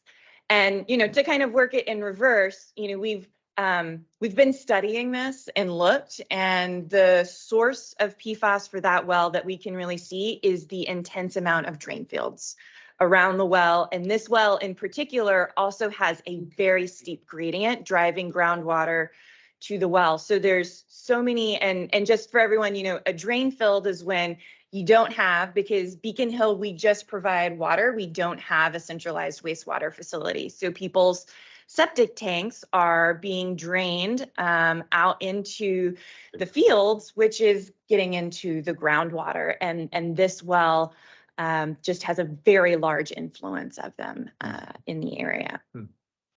And so our timeline here, though, is in, well, let's back it back up. So, you know, so that you can see the data the way we saw it. In 2016, we saw the 70 PPT. This was the lowest level that we had ever seen for a contaminant, right? All of our other contaminants are in milligrams per liter, so 1,000,000 times higher than that. So we started sampling in 2019 once the commercially available analysis was there for us. And at that time, all of our numbers were well below 70, but we kept monitoring. We wanted, because, you know, in 2019, we had a single point. So we continued monitoring and we started additional sampling of monitoring wells in Beacon Hill, because at this point from 2019 to 2021, we'd seen the PFAS level in well H really stay consistent. It wasn't a fluke. It's not varying much. So we said, well, are there other areas? Because we have monitoring stations so that we can see what's going on. So that we started getting a data set of, is there, you know, a larger influence of PFAS in this area? In 2022, we started a desktop study to say, well, what's it going to cost if we just treat for well H? And then late in 2022, we saw the health advisories come up. So now all of a sudden we are much lower than 70 PPT, and we are much lower than the levels that we were seeing in well H. So that year we took the well offline. So after the health advisories come out, we stopped using well H, and the other two wells do not have PFAS present. So we have our draft MCLs out now. And also in this winter, we did finished water testing, which we'll show on the next slide, with well H off to really start kind of, even though we're not in UCMR5, we want a similar data set for PFAS for our community systems to see our finished water data. But we're also have started this year the paper evaluation for replacing well H. But the 2023 distribution sampling shows community systems is in a good place to be in compliance with the proposed regulations. In addition, and so when looking at potential sources, you know, we've been monitoring for the last couple of years are these blue monitoring wells. So right now, everything in purple are potential groundwater sources. But this area has shown no PFAS in the monitoring well, all below the compliance limit, and is looking like could be a good source. So that is what the current study is looking at, is a replacement for well H. Just so that you have the redundancy in the community for the sources as our alternative. If this monitoring well does not work out, moving further up this way is likely where we would start looking for a replacement. How many gallons per minute does well I produce? Do you have a sense? 100. Oh, that's Yeah, so pretty it can supply the whole community. Yeah, that's And then C can do about 50. And then H, we had down to like 30 to 20, for other reasons. It Yeah, just but those are wasn't good yields. producing as well. Yeah. You know, the funny thing is on that road where you see where it says LWB-1, and you see that little stream crossing the road there, there's a water source that nobody knows. There's a pipe coming out of the ground that's been flowing water for 20 years. And it's, you know, it's probably about that big. That flows into that stream, but no one knows the source of that water. Yeah. You sure it's water? Yeah, I drink out of it. all the time. Yeah. Hmm. Well, it seems that it is good quality water in that area coming from this monitoring. We have a special natural spring Yeah. there for you. It's, it shows that it's next time Goes someone's all in the the way community. from I think the Kinsey Pacific. knows where it is. Yeah, maybe we're. Is he in here? He's back there nodding in Is he in asleep? concurrence. You know what I'm talking about? Yeah, just up there. Yeah, where the, yeah, above the purple, that spectacular bid, that road, just to the left of the L on the road, on this side of the south side of the road, where you see the stream cross it. There's something right there that's 20 years. Nice steady stream, whether it's winter, summer, it never stops. How do you know it's 20 years? Because I've lived there for 20 years. I know, And because I know the property. Okay. I'm out You drink- exploring all the you drink time. I drink out of it, yeah, You're saying at least 20 at least. Well, I think it's great, even though that these community groundwater systems aren't subject to these MCLs. I think it's great we're taking the initiative to monitor this, to get out in front of it. I'm sure there's many utilities that are not taking that initiative. And I think it's great that we are. I think it's money well spent, time well spent. So great job on that. You know, he's coming. Thanks. LCC, LCRR, yeah. let's Lead talk and about copper. that. Kendra, one quick thing, in terms of the source water of the Potomac, when it's coming into Trap Rock, it doesn't have a lot of PFAS in it because we have tested, but we're not testing it as much as we're testing the finished water. Is that the idea? I can answer that. So we have tested the Potomac River large in the beginning when we first started PFAS monitoring, where we're really focused on the Potomac River. And it's been basically non-detect. Okay, Yeah, that's great. Even down to parts per trillion. we can get to 2 parts per trillion. It may have been 3 when we first started. Now it's 2. But, yeah. So a quick question on the drain fields that made me think of something. So most likely the PFAS is coming from the drain fields, and it's probably coming from washing clothes as opposed to waste from humans. Is that a correct assumption, or we don't know? It is, it could be the washing clothes, the washing dishes. I mean, Pots and pans. they are finding PFAS in the human bloodstream, but not in the parts per trillion limit, right? So it's more from the usage. But it's in your makeup and everything. So washing yourself, isn't the contact lenses now, right? I think of, all the pharmaceuticals that are being flushed down the toilet because they're being excreted from our bodies. So is the PFAS the same thing, or we just don't know? I don't know of any data looking at the humans. I think it's more our just use of the water. So the PFAS, materials that are used in your wicking clothing, that would be through the wash. That would get into Dental the floss, drain you're field. flossing your teeth, Oh, yeah. I forgot about that. you're scrubbing your Teflon pan in the sink. I mean, all that stuff is getting into your drain field and then getting into so you might not necessarily be ingesting it Right.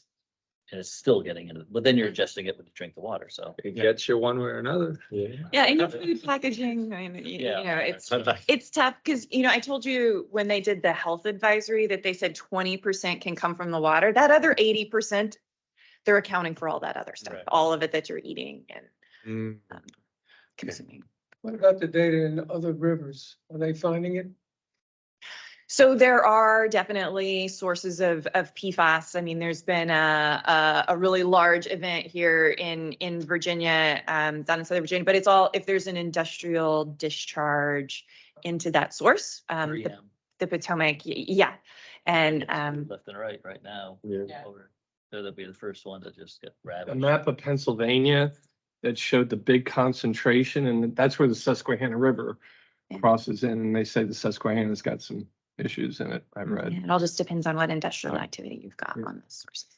You know, when Jessica was talking about the previous UCMR effort, all of our neighboring Potomac River utilities don't necessarily have data down to the levels that we've been testing at. Hmm. So don't be surprised if what we're telling you today gets revised in terms of what people downstream are seeing. Everybody doesn't have a wastewater plant as high quality as ours is. And there's wastewater that's being discharged into the Potomac, so. Yeah, imagine if you're measuring on the downstream of DC, that you're getting some different readings. Is that data been, is it being tested? Is there anybody doing it? In that, like, south of Alexandria, south of In DC? Chesapeake Bay, yeah. Yeah. I think people are starting to, there's a lot of activity right now. There's a lot of research, university, collaborative efforts that Mar- we're going to be seeing. Marty, when we were at that Fairfax water thing, weren't they talking about Micron discharging into like the Occoquan or something? Wasn't there some discussion around that? Yeah, Manassas, yeah. Absolutely. Manassas, yeah. Yeah, Yeah, They- Occoquan has a has some problemos. Yeah. I built those chips down there. Yeah. Yeah, we've got two more one more here with Jessica talking about LCR, and then we'll circle back with the final item. A couple of updates Kendra has specifically for the PFAS again with the wastewater side. Sure. So, yeah, we'll keep it moving, but I think we should be good. I really want to hear this one, so Okay. I'm texting. Just hold that, I'll be there in 2 hours, so. All right, let's go. You gotta go to DC again? Okay. So, but this LCRR is very near and dear to my heart. So I really look forward to this presentation. So, Great, let's get started. yes. All right. Well, I'm glad you're excited about this presentation.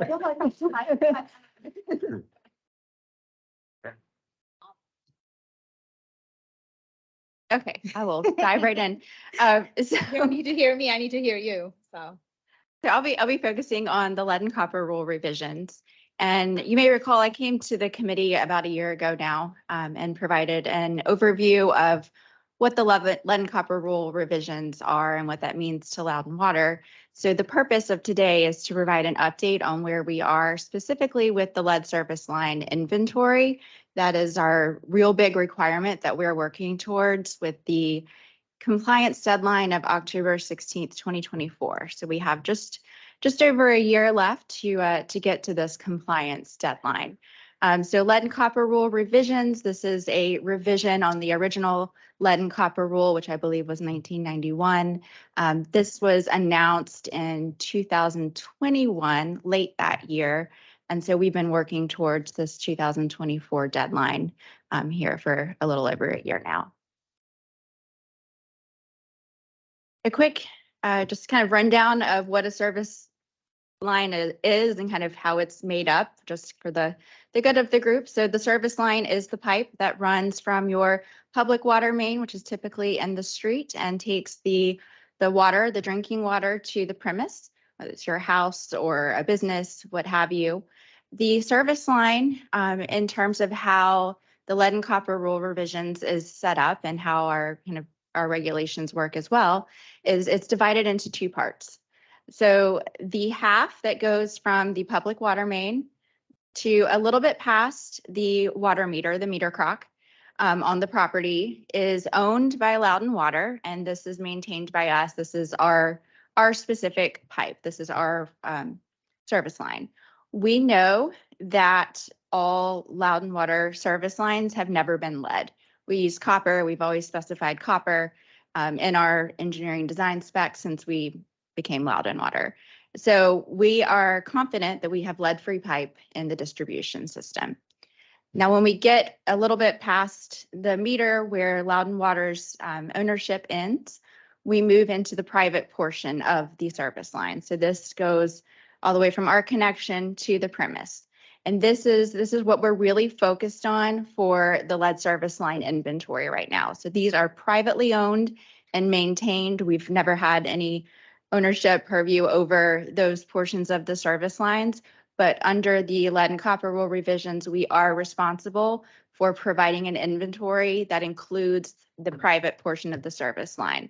So we need to identify that it's either lead, it's not lead, or it's an unknown material. And that's kind of the extent of what they're asking for. So we really need to verify that we do not have lead on this portion of the service line. So that's what we're really focused on at this point. And how, go ahead. Go ahead. Why do we need to verify that then? Huh? We were 100% lead They free. Said so. Pretty much. No, I mean, it would be, extra work. I think know what I mean? EPA is really just looking to place this burden on the public water utility to help the customers. I really believe that's the premise here. Well, I think your question sounded like it was also, Jessica said, we know we're lead free. That's the Loudon water. That's up to the meter. The private service line from the meter to the home, those are owned by the customer. So we actually don't know about those yet. So that just, yeah. Okay. Should see, Yeah, we don't know that. And, one of the things you'll continue to see why this is a challenge, the EPA has given the responsibility of utilities all across the country to do the inventory to find out. But if the private line happens to be lead, that's a customer responsibility to take care of. So she'll get into that a little Okay, bit. great. Thank you. Yeah. That's very key. But many of the utilities, DC Water being one of them, had a big program that started over 50 years ago to replace all the lead Yeah. in lead pipes. They actually had lead feed pipes, Yeah. which have been replaced with copper. In what they owned. Yeah. And not in what they owned, what they did. Even for- the private. No, the private. I remember my father complaining about paying for it. But it was, but they had the crews that you're contracted with, and they came in and put a copper pipe inside the existing lead pipe. And it was, the rest of the house was copper. How do you do an inventory for the private lines when? We'll get into Yeah, that. yeah, that was my question too. Yeah. They sneak in at night. They sneak here, and they dig down and say, oh, look at that. Using mini drones. Time to fly. You guys are gonna provide. I guess if you detect it in the.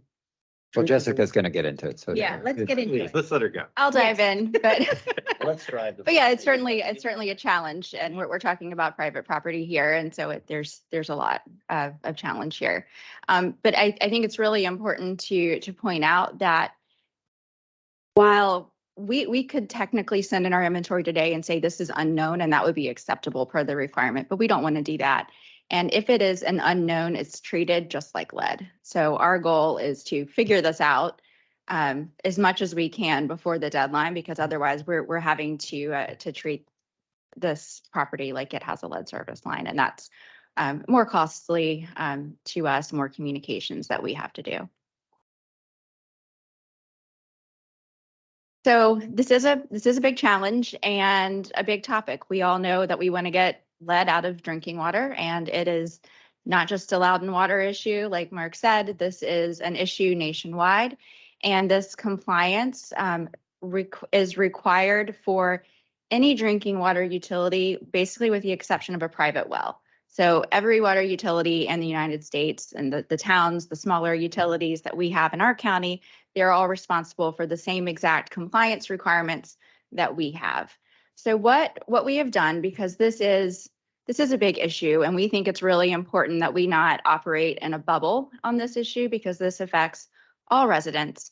So we've formed a working group with all the towns in Loudoun County so that we can work together collaboratively and really make sure that we are following like approaches and how we're going about this in our communications with the community, collaborating with each other to learn from each other and share information. So we felt like this was a really important thing to do, is to get the owners of the lead service line inventory from each of these towns together so that we can collaborate on this initiative. In addition to those of us that have the drinking water regulation requirements, we also pulled in a couple of key stakeholders. A public school system, they're a primary customer of this, as lead is most harmful to young children, and they also have their own programs where they're trying to test for lead and make sure there's no lead in our schools. So we pulled in representation from LCPS as well as Loudoun County through the government. So we've got representation in there to really help and work with us through some of these requirements, because this is something that affects all of us, and we want the citizens of Loudoun County to not get confused and to all be on the same page about what's going on so that everyone's not getting different information. So when our group gets together, we really focus on making sure we're on the same page, that some people aren't falling behind, everyone's kind of staying on schedule with the regulation, particularly our smaller towns. And we're making sure we're communicating the same message. So we're talking about what our communication strategies are, how we're going to be approaching the community.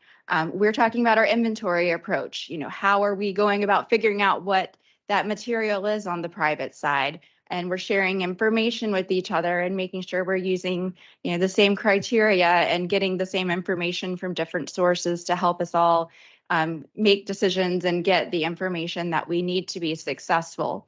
And the big one here that we're really starting to focus on now is the financing piece. So what's really interesting with this inventory is when we finish this process of completing our inventory, if you have even one unknown, it doesn't even have to be lead, an unknown, then the utility is required to put together a lead service line replacement plan. And this is going to EPA through VDH. And this is going to identify what our strategy is going to be to get any lead out of our system. And part of that includes a financing aspect. So while we're not expected to pay for the private side, we have to state what our plan is if we're going to provide any assistance. Are we going to offer opportunities for residents to apply for assistance and so on? So this financing piece is really important and a big issue with our group, which is one of the main drivers for having the county involved. So with the relationships that Loudoun Water has with the county, we've been able to get in touch with some really helpful people that are helping us through this process. We've got a group that is focused on looking for grant opportunities that are out there that they can apply for, so that potentially we could have a single source for the entire county to go to if they identify a lead service line. So The infrastructure bill, I know, has a lot of money earmarked for yes. lead replacement. Would that trickle down to this level though? It would, okay. Yeah.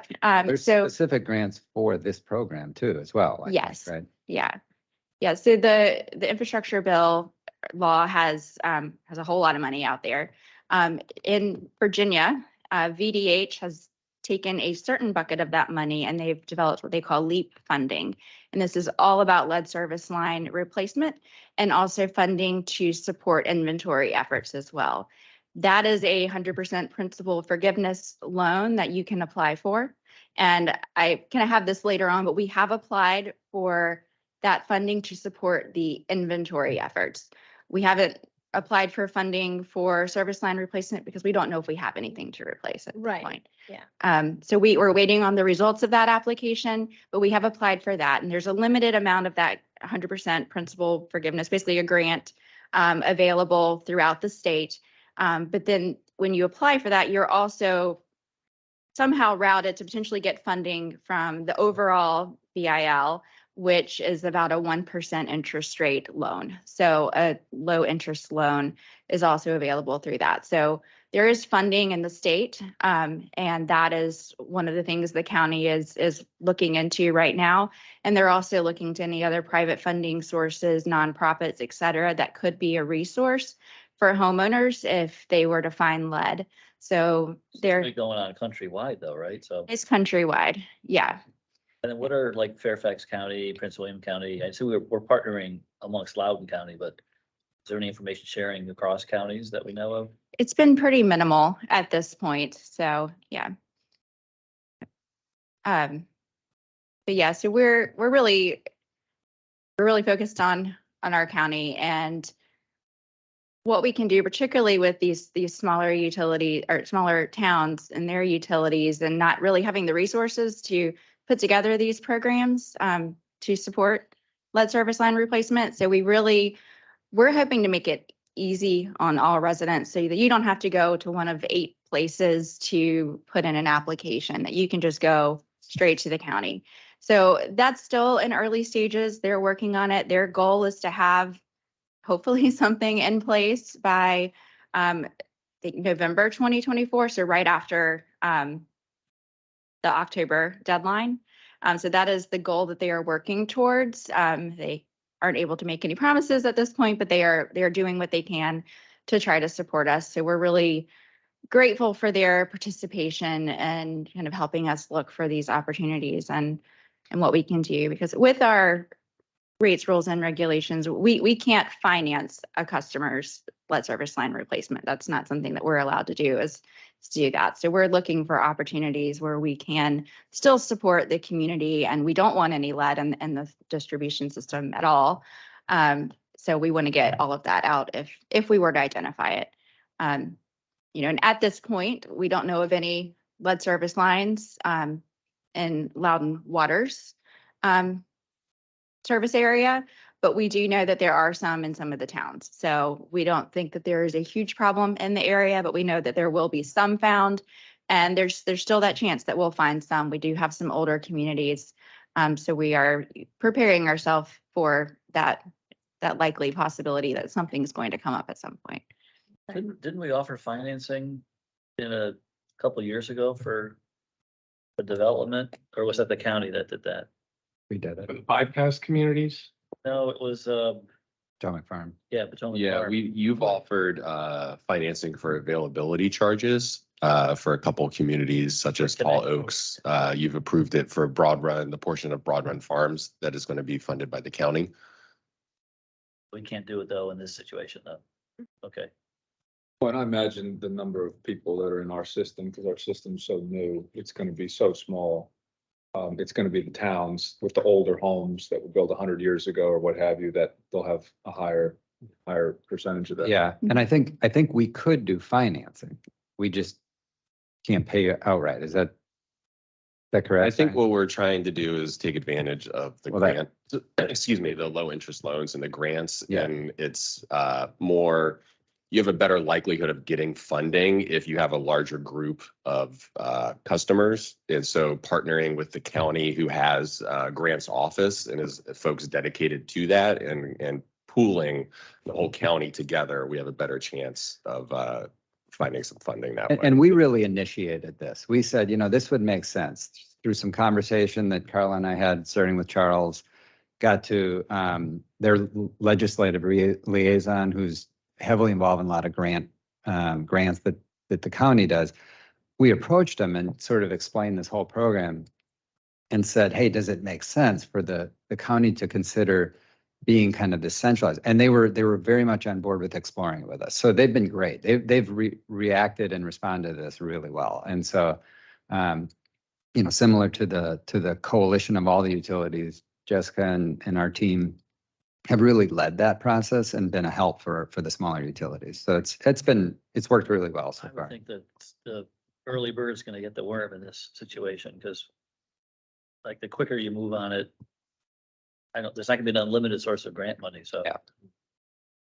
Yeah, and we're all applying for funding for the inventory. So we're all Alright. kind of competing, but we're working together at the same time. I've got to go in a couple minutes. Do you mind touching on just how are we gonna do this inventory? Do That's we have an next. idea? Is that this? Yep, here Great. we go. Perfect. So yeah, a couple of phases to this. So, one of the, the most helpful thing is our young age, in the county. And based on the building code, that Virginia follows, August 1st, 1978, lead was banned from private service lines. You could not use that. So that is super helpful for us to have that information. So we were able, with our county support, to get copies of all the tax records from the county that have got the year each property was built. So this is kind of how we did our baseline. We've done desktop assessment to date, where we've taken that information and said, if it was built in 1979 or later, we can safely assume that there is not a lead service line based on the building code. So that, in conjunction with some plumbing inspection records that the county provided us, because they also inspect service line replacements, that's also not Loudon Water. So they've provided us with records of any service line replacement that has occurred since 1979. And then we've also been able to get some data from the LCPS records that they already had, and were able to provide to us. And then unplanned opportunities, inspections, if our inspections team happens to see a service line uncovered, they know like we need to document this, get this information over so we can update the inventory. But based on all of that information, we were able to come up with our baseline here. So we know that 93% of the private service lines are not lead based on those criteria that you see here. So unknown, 7% is about 5,700 service lines throughout the county. And this is what we're really focusing on right now for this next phase of the inventory that we are in the process of kicking out really within the next week. So our our strategy for verifying these 5,700 unknowns, we are now going to be focusing on coordination with the community. So this is where we have to get out of our bubble of the desktop, and we've got to start working with people and asking for help. So Sue's team's been working with providing information to Board of Supervisors aides so that they have information about the kinds of questions that might be coming up soon so that they are prepared to answer them. And we've prepared our customer service team with talking points and gotten them up to speed on what all of this means so that they are able to answer questions. So now we're going to start a process of mailing out letters to those customers that have an unknown service line. So there's 57-ish hundred letters that will be going out. We are doing it in a batch method where we're sending out, starting with like 50, and then we're going to go up to a few hundred, and then it can keep going up so that we're not getting all of the questions at once. But we're going to be providing them with a letter and a brochure that will let them know kind of where they stand and also tell them what can they do to try to figure out what their service line material is. So we've got instructions on how they can self-test. There are simple at-home tests you can do using a magnet, scratching with like a penny, or you can go through getting a lead swab and swabbing the pipe. So there's some simple tests they can do. There's also documentation they can provide. If you've purchased a home recently, you probably have in your homeowner's inspection report identified what the service line material is. If you've got any other property records, you might have this information. So there's going to be a mechanism where there is a mechanism on our website where they can go and complete a form and provide the documentation that we need to update their material. So we are hoping to get some really good community involvement. We know that I think Percival has started sending out their letters, and they're getting a good response rate. So that's been really, really positive to hear. And so we're kind of the next ones. And I think Leesburg's going to go right after us and getting their information out. So they'll be able to provide information. And what we don't get back from the community will then be, we'll try again. And then eventually we'll get into field verification, which would require a lot more interaction with them and communication, collaboration, agreements to go on their property and so on. So we're working on putting our plan in place for that field verification for where we need to do that. But we're hoping just to have a non-invasive, friendly community interaction here at this point to provide information to us on the website. And that will update our inventory, which this map that you see here is going to be on our website probably within the next week, where you can go and plug in your address, and then you'll click on your service line, and it will tell you what your status is, as well as how we came to that conclusion. Was it documentation? Was it testing? How did we determine the status of your service line? It's all Sterling. I mean, Sterling looks like the east. That's the majority. 90%, okay. Yeah, there's some scattered out, Yeah, a few hundred or so, but most of it is Sterling, particularly the 20164 zip code. Yeah. In terms of like funding this project, is Land and Water funding this, or is this through the communities, other communities? So this part of the project, we've been funding this. There Only has for not Loud been. and Water. The towns are funding their own. Oh, yeah. Oh, That's sorry. what you Yeah. mean. Okay. Yeah, Yeah. every Everyone's doing their facility own. is Yeah. doing them themselves. Okay. Yeah. So we just want to get the result, the outcome of that. That's what Land and Water wants, right? For our system Right, and our right, right. customers. Yeah. Yeah. Yeah. The coalition, the coordinating with the towns is just a way to share information, but as each utility has the Okay. responsibility to do it on their own. Okay, okay. And I want to pause for a second because I know, we've kind of gone on longer here than normal. And Mr. Camley said you had to go. I think we're pretty well wrapped up on this one unless there are questions. The one other item we have is more of an informational, kind of getting back to PFAS. Kendra was going to share some things on the wastewater side because that is not part of the MCL discussion on the drinking water side. So we have some, and for anybody who's able to stay, we can kind of go through that quickly, but just wanted to recognize all that. Another quick question I had on the lead water. Are we gonna do like a press release? Something that's says, all the utilities, Leesburg, Loudon, Percival, we put it in Loudon Times Mirror, we could put it in the Gazette to let people know that there's a letter coming. Because I know my mail, I just throw so much of it. I would say that we've talked about that. We don't think that's necessarily a helpful thing because it probably brings up more questions than answers. Since we were able to get it to a manageable number for us, 5,700, we aren't going to just send one letter and hope they got it and never to return. I think we'll be able to figure out it. We think there's a better way to. You can see how many people actually Yeah. I respond. think you'd alarm people. We need to hear something back from them. And if not, we need to go back. Right. Because we have to complete the inventory. Right. If I could weigh in here really quickly, it's not just a letter, it's a whole campaign that we're Okay. doing. So basically it's a brochure, it's a letter, the envelope says, we need your help. Doesn't say current resident, it says the customer's name. It is only 5,500, but we're trying to, as Jessica said, slow roll it, see what kind of questions we get. Kind of play it by ear at this point, because once we send something, press release, it could create a lot of panic that we just don't think is necessary at this point. But this will be a continuing process. This isn't a one and done. It's going to be ongoing for the next several months. Yeah, few slides away, like when we talked about the communication strategy, like I was laser focused on that, but I didn't want to say much because I said, okay, that's maybe something that I can ask, after, just in respect of time. But yeah, now I see that I should have asked that because it's just starting to surface up between all of us. The communication strategy is so important, right? So, okay.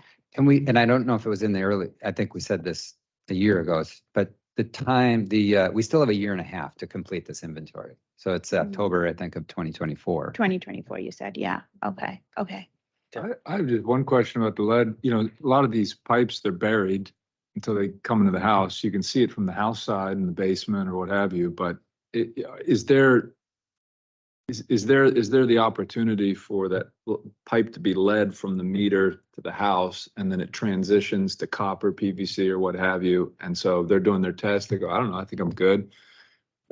Are we concerned about that segment at all? Or do we just say, well, it's not really something we can address unless you're testing the water itself, I suppose? So we're pointing out where in the property to test, where you can see exactly where it's coming from under the house, I guess, and to the property. And we're also asking that they provide pictures so we can make sure they didn't look at the copper pipe that's they have in their house, which may be completely different than that service line, probably is different. There's always that possibility. I mean, we've owned several homes that were 1,800, whatever, and every time the line's buried coming out of the meter into the house, sometimes for some length. And so unless you dig the thing up, you don't know what's under there. And that's why we're providing the information on because the searchable database is required of us. And when we say that this is not lead, we're saying what this method was used to determine that so that they can get that, how much can I rely on this information? So we're going by what approved methodologies are provided by VDH and EPA, but we also want to let them know, be completely transparent. This is how we came to that conclusion so that they understand that there's that possibility for error. So the way we're approaching it satisfies the government and it satisfies our requirements, but there's still the potential unless you dig the thing up. You have to dig the Yeah, but entire that's- line up to get 100% Right, verification. Some of that, we would want to give enough information to those handful of customers that, becomes a little bit that they would want, you know, if they want to dig into it more, they have that But ability. you can see, in most houses, you can see where it comes into the basement or underneath the house. Mhm. And you can see where it leaves the meter.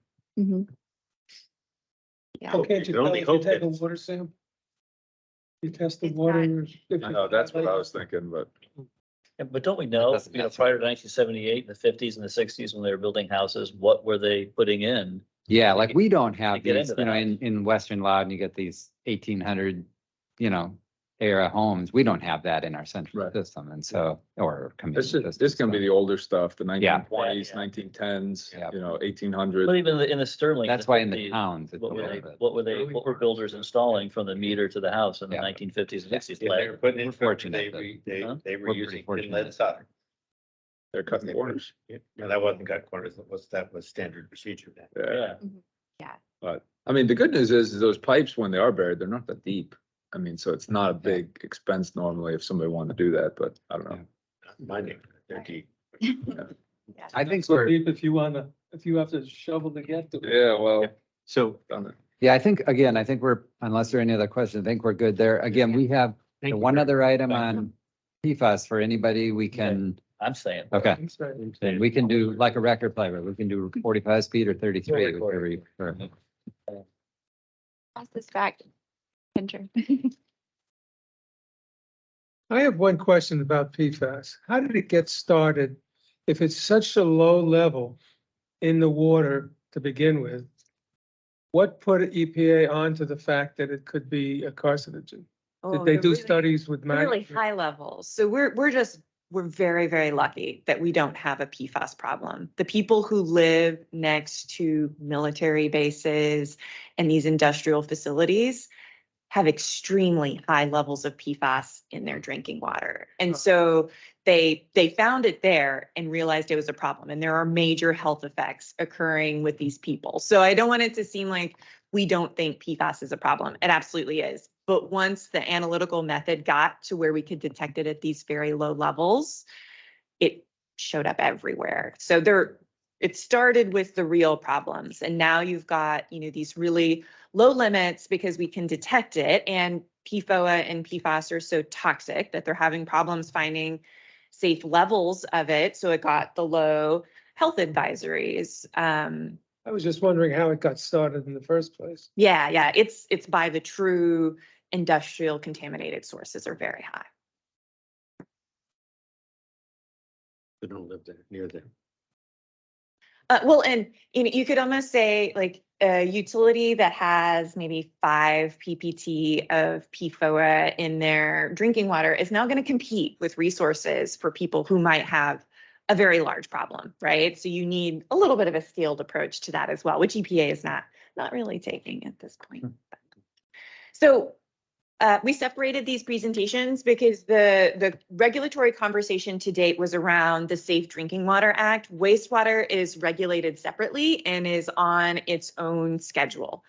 And so to start off, we don't have an EPA approved method for detecting PFAS in wastewater yet. So there are labs offering those services that we're utilizing. They are utilizing a Department of Energy certification or their own in-house method that they've developed because EPA has not yet approved their method. It's expected in late 2023.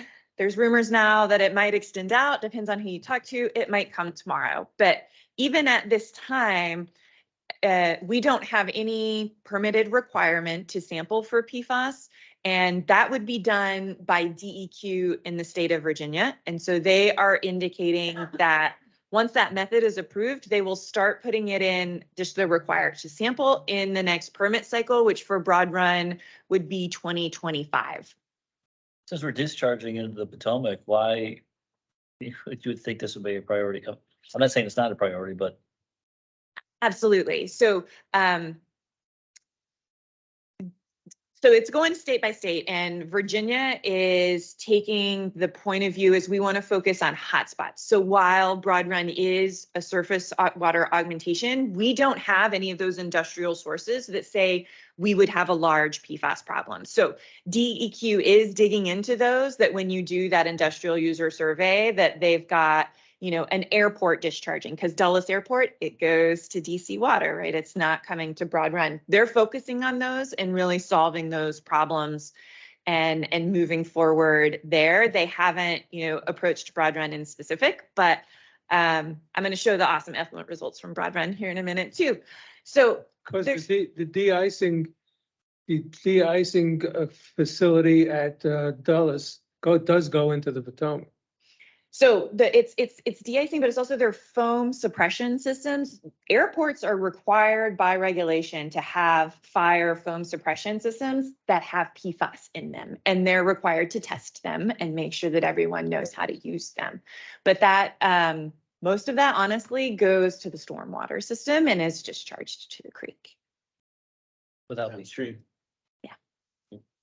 But that is, again, a separate regulatory structure from even what regulates Broad Run. The EPA has not even began to scratch the surface on regulating stormwater and PFAS. It all gets back to just stopping the source. If they can just say you can't use firefighting foam that has PFAS in it anymore, the problem will correct itself. We're talking about testing wastewater, we're talking about on the discharge side, right? Not as it comes into the plant. Oh, we've done it all personally, but permitting wise, they actually will require both. They will require our effluent to be tested, but we have a pretreatment program that we've spoken about previously. The regulations will also come that you have to screen through your pretreatment program for any industrial contributions. We've been doing that already, and honestly, we're waiting on the data to come back to prove it. So we actually targeted just some domestic sewage, but it looks like 80% of our PFAS load is just coming from homes. But there's another effluent discharge criteria that can affect Broad Run. So it's not just human drinking water, it is aquatic life. They came out with an aquatic life criteria that was about to come out in 2022, but was very, very high. So that's really on hold with no kind of known date, and they can't come up with a Broad Run effluent discharge criteria until they really compare the drinking water versus the aquatic life. And then biosolids and that regulation is a completely separate process. So EPA is currently in, there's already a federal system for establishing what risk assessment needs to be done for the land application of biosolids. And a little bit like the discussion on the health advisory, that focuses to who would be most exposed to the biosolids. So it really is the risk assessment for the farm family. So the family living on the farm that is land applying those biosolids is going to have more exposure than really any of us. So that's what that risk assessment is looking at. How much might they ingest through soil and just environmental consumptions? Will it affect their drinking water because they're probably on a private well? And they're also going to look at the crop and uptake that might affect any food crops grown on that, and will come out with an allowable concentration of PFAS in biosolids, because we already have allowable concentrations of other contaminants like that in biosolids. That is expected late 2024, but is definitely rumored to take longer because they're still in mid 2023, just finalizing the testing procedure that they're going to use in specific, because PFAS just has so many challenges. But what we've been doing proactively at Broad Run, and I didn't have a slide on this, but we have continued our sampling. We've got a very robust data set at this point, which we continue to improve upon, both influent and effluent to Broad Run and what is going on throughout the plant. And we continue to work with the landfill, which is our one point source contribution through the leachate discharge. Broad Run already has granular activated carbon installed on the effluent end of the plant. And so that's one of the reasons why we're going to be able to show our Broad Run effluent results next. But we have initiated piloting, and the goal of that piloting is how can we optimize the granular activated carbon that we have, because we're running it right now for organics removal. It will be a different operating procedure. We might need to change that carbon at different times.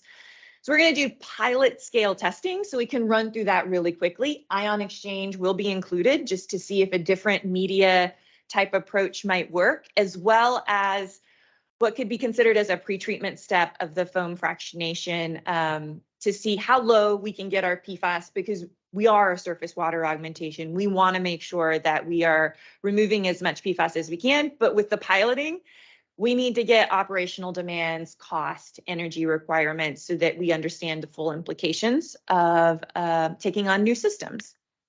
So when we established our piloting, we said, what are our goals for broad run effluent? And we said, our goal should be the new drinking water MCL. That is a Loudoun Water internal goal. It is absolutely anticipated that wastewater effluent limits will be higher than that. But if we're going to test and look and see what we can do, we said, let's let that be our goal and see if we can get to that.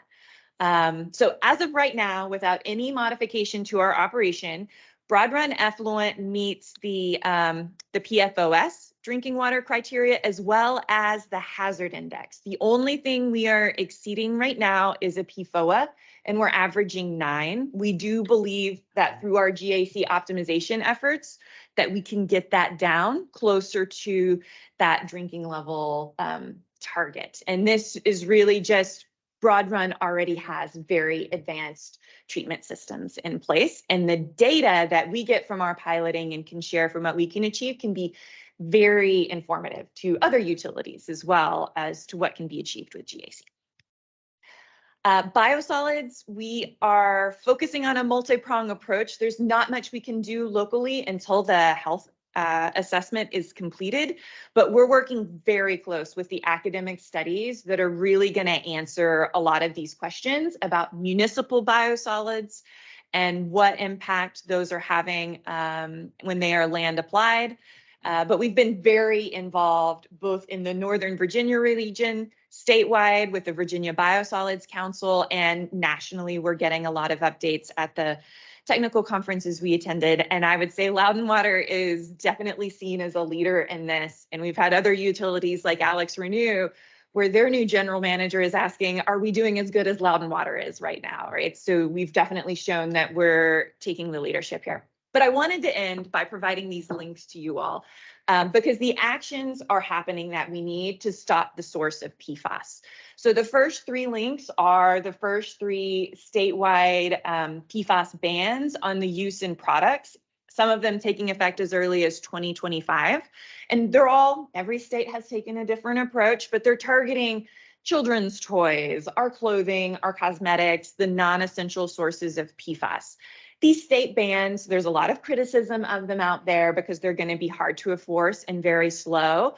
But the state bans and the settlements that are occurring right now for water contamination are actually leading to movement in the manufacturers. So 3M has announced that by the end of 2025, they are going to stop manufacturing all forms of PFAS, right? And there is no public number on what the 3M settlements might be, right? It's rumored to be that they might be facing 10 billion right now, but the one settlement that has come out publicly was DuPont, Chemours, and Cataiva as 1.1 billion for their drinking water contamination settlement. So all of these actions together are causing the manufacturers to move away from this. And this really is the true solution to the problem, is to stop the use of PFAS. And I think this is happening faster than really anybody anticipated, the movement that we're seeing on the manufacturing side.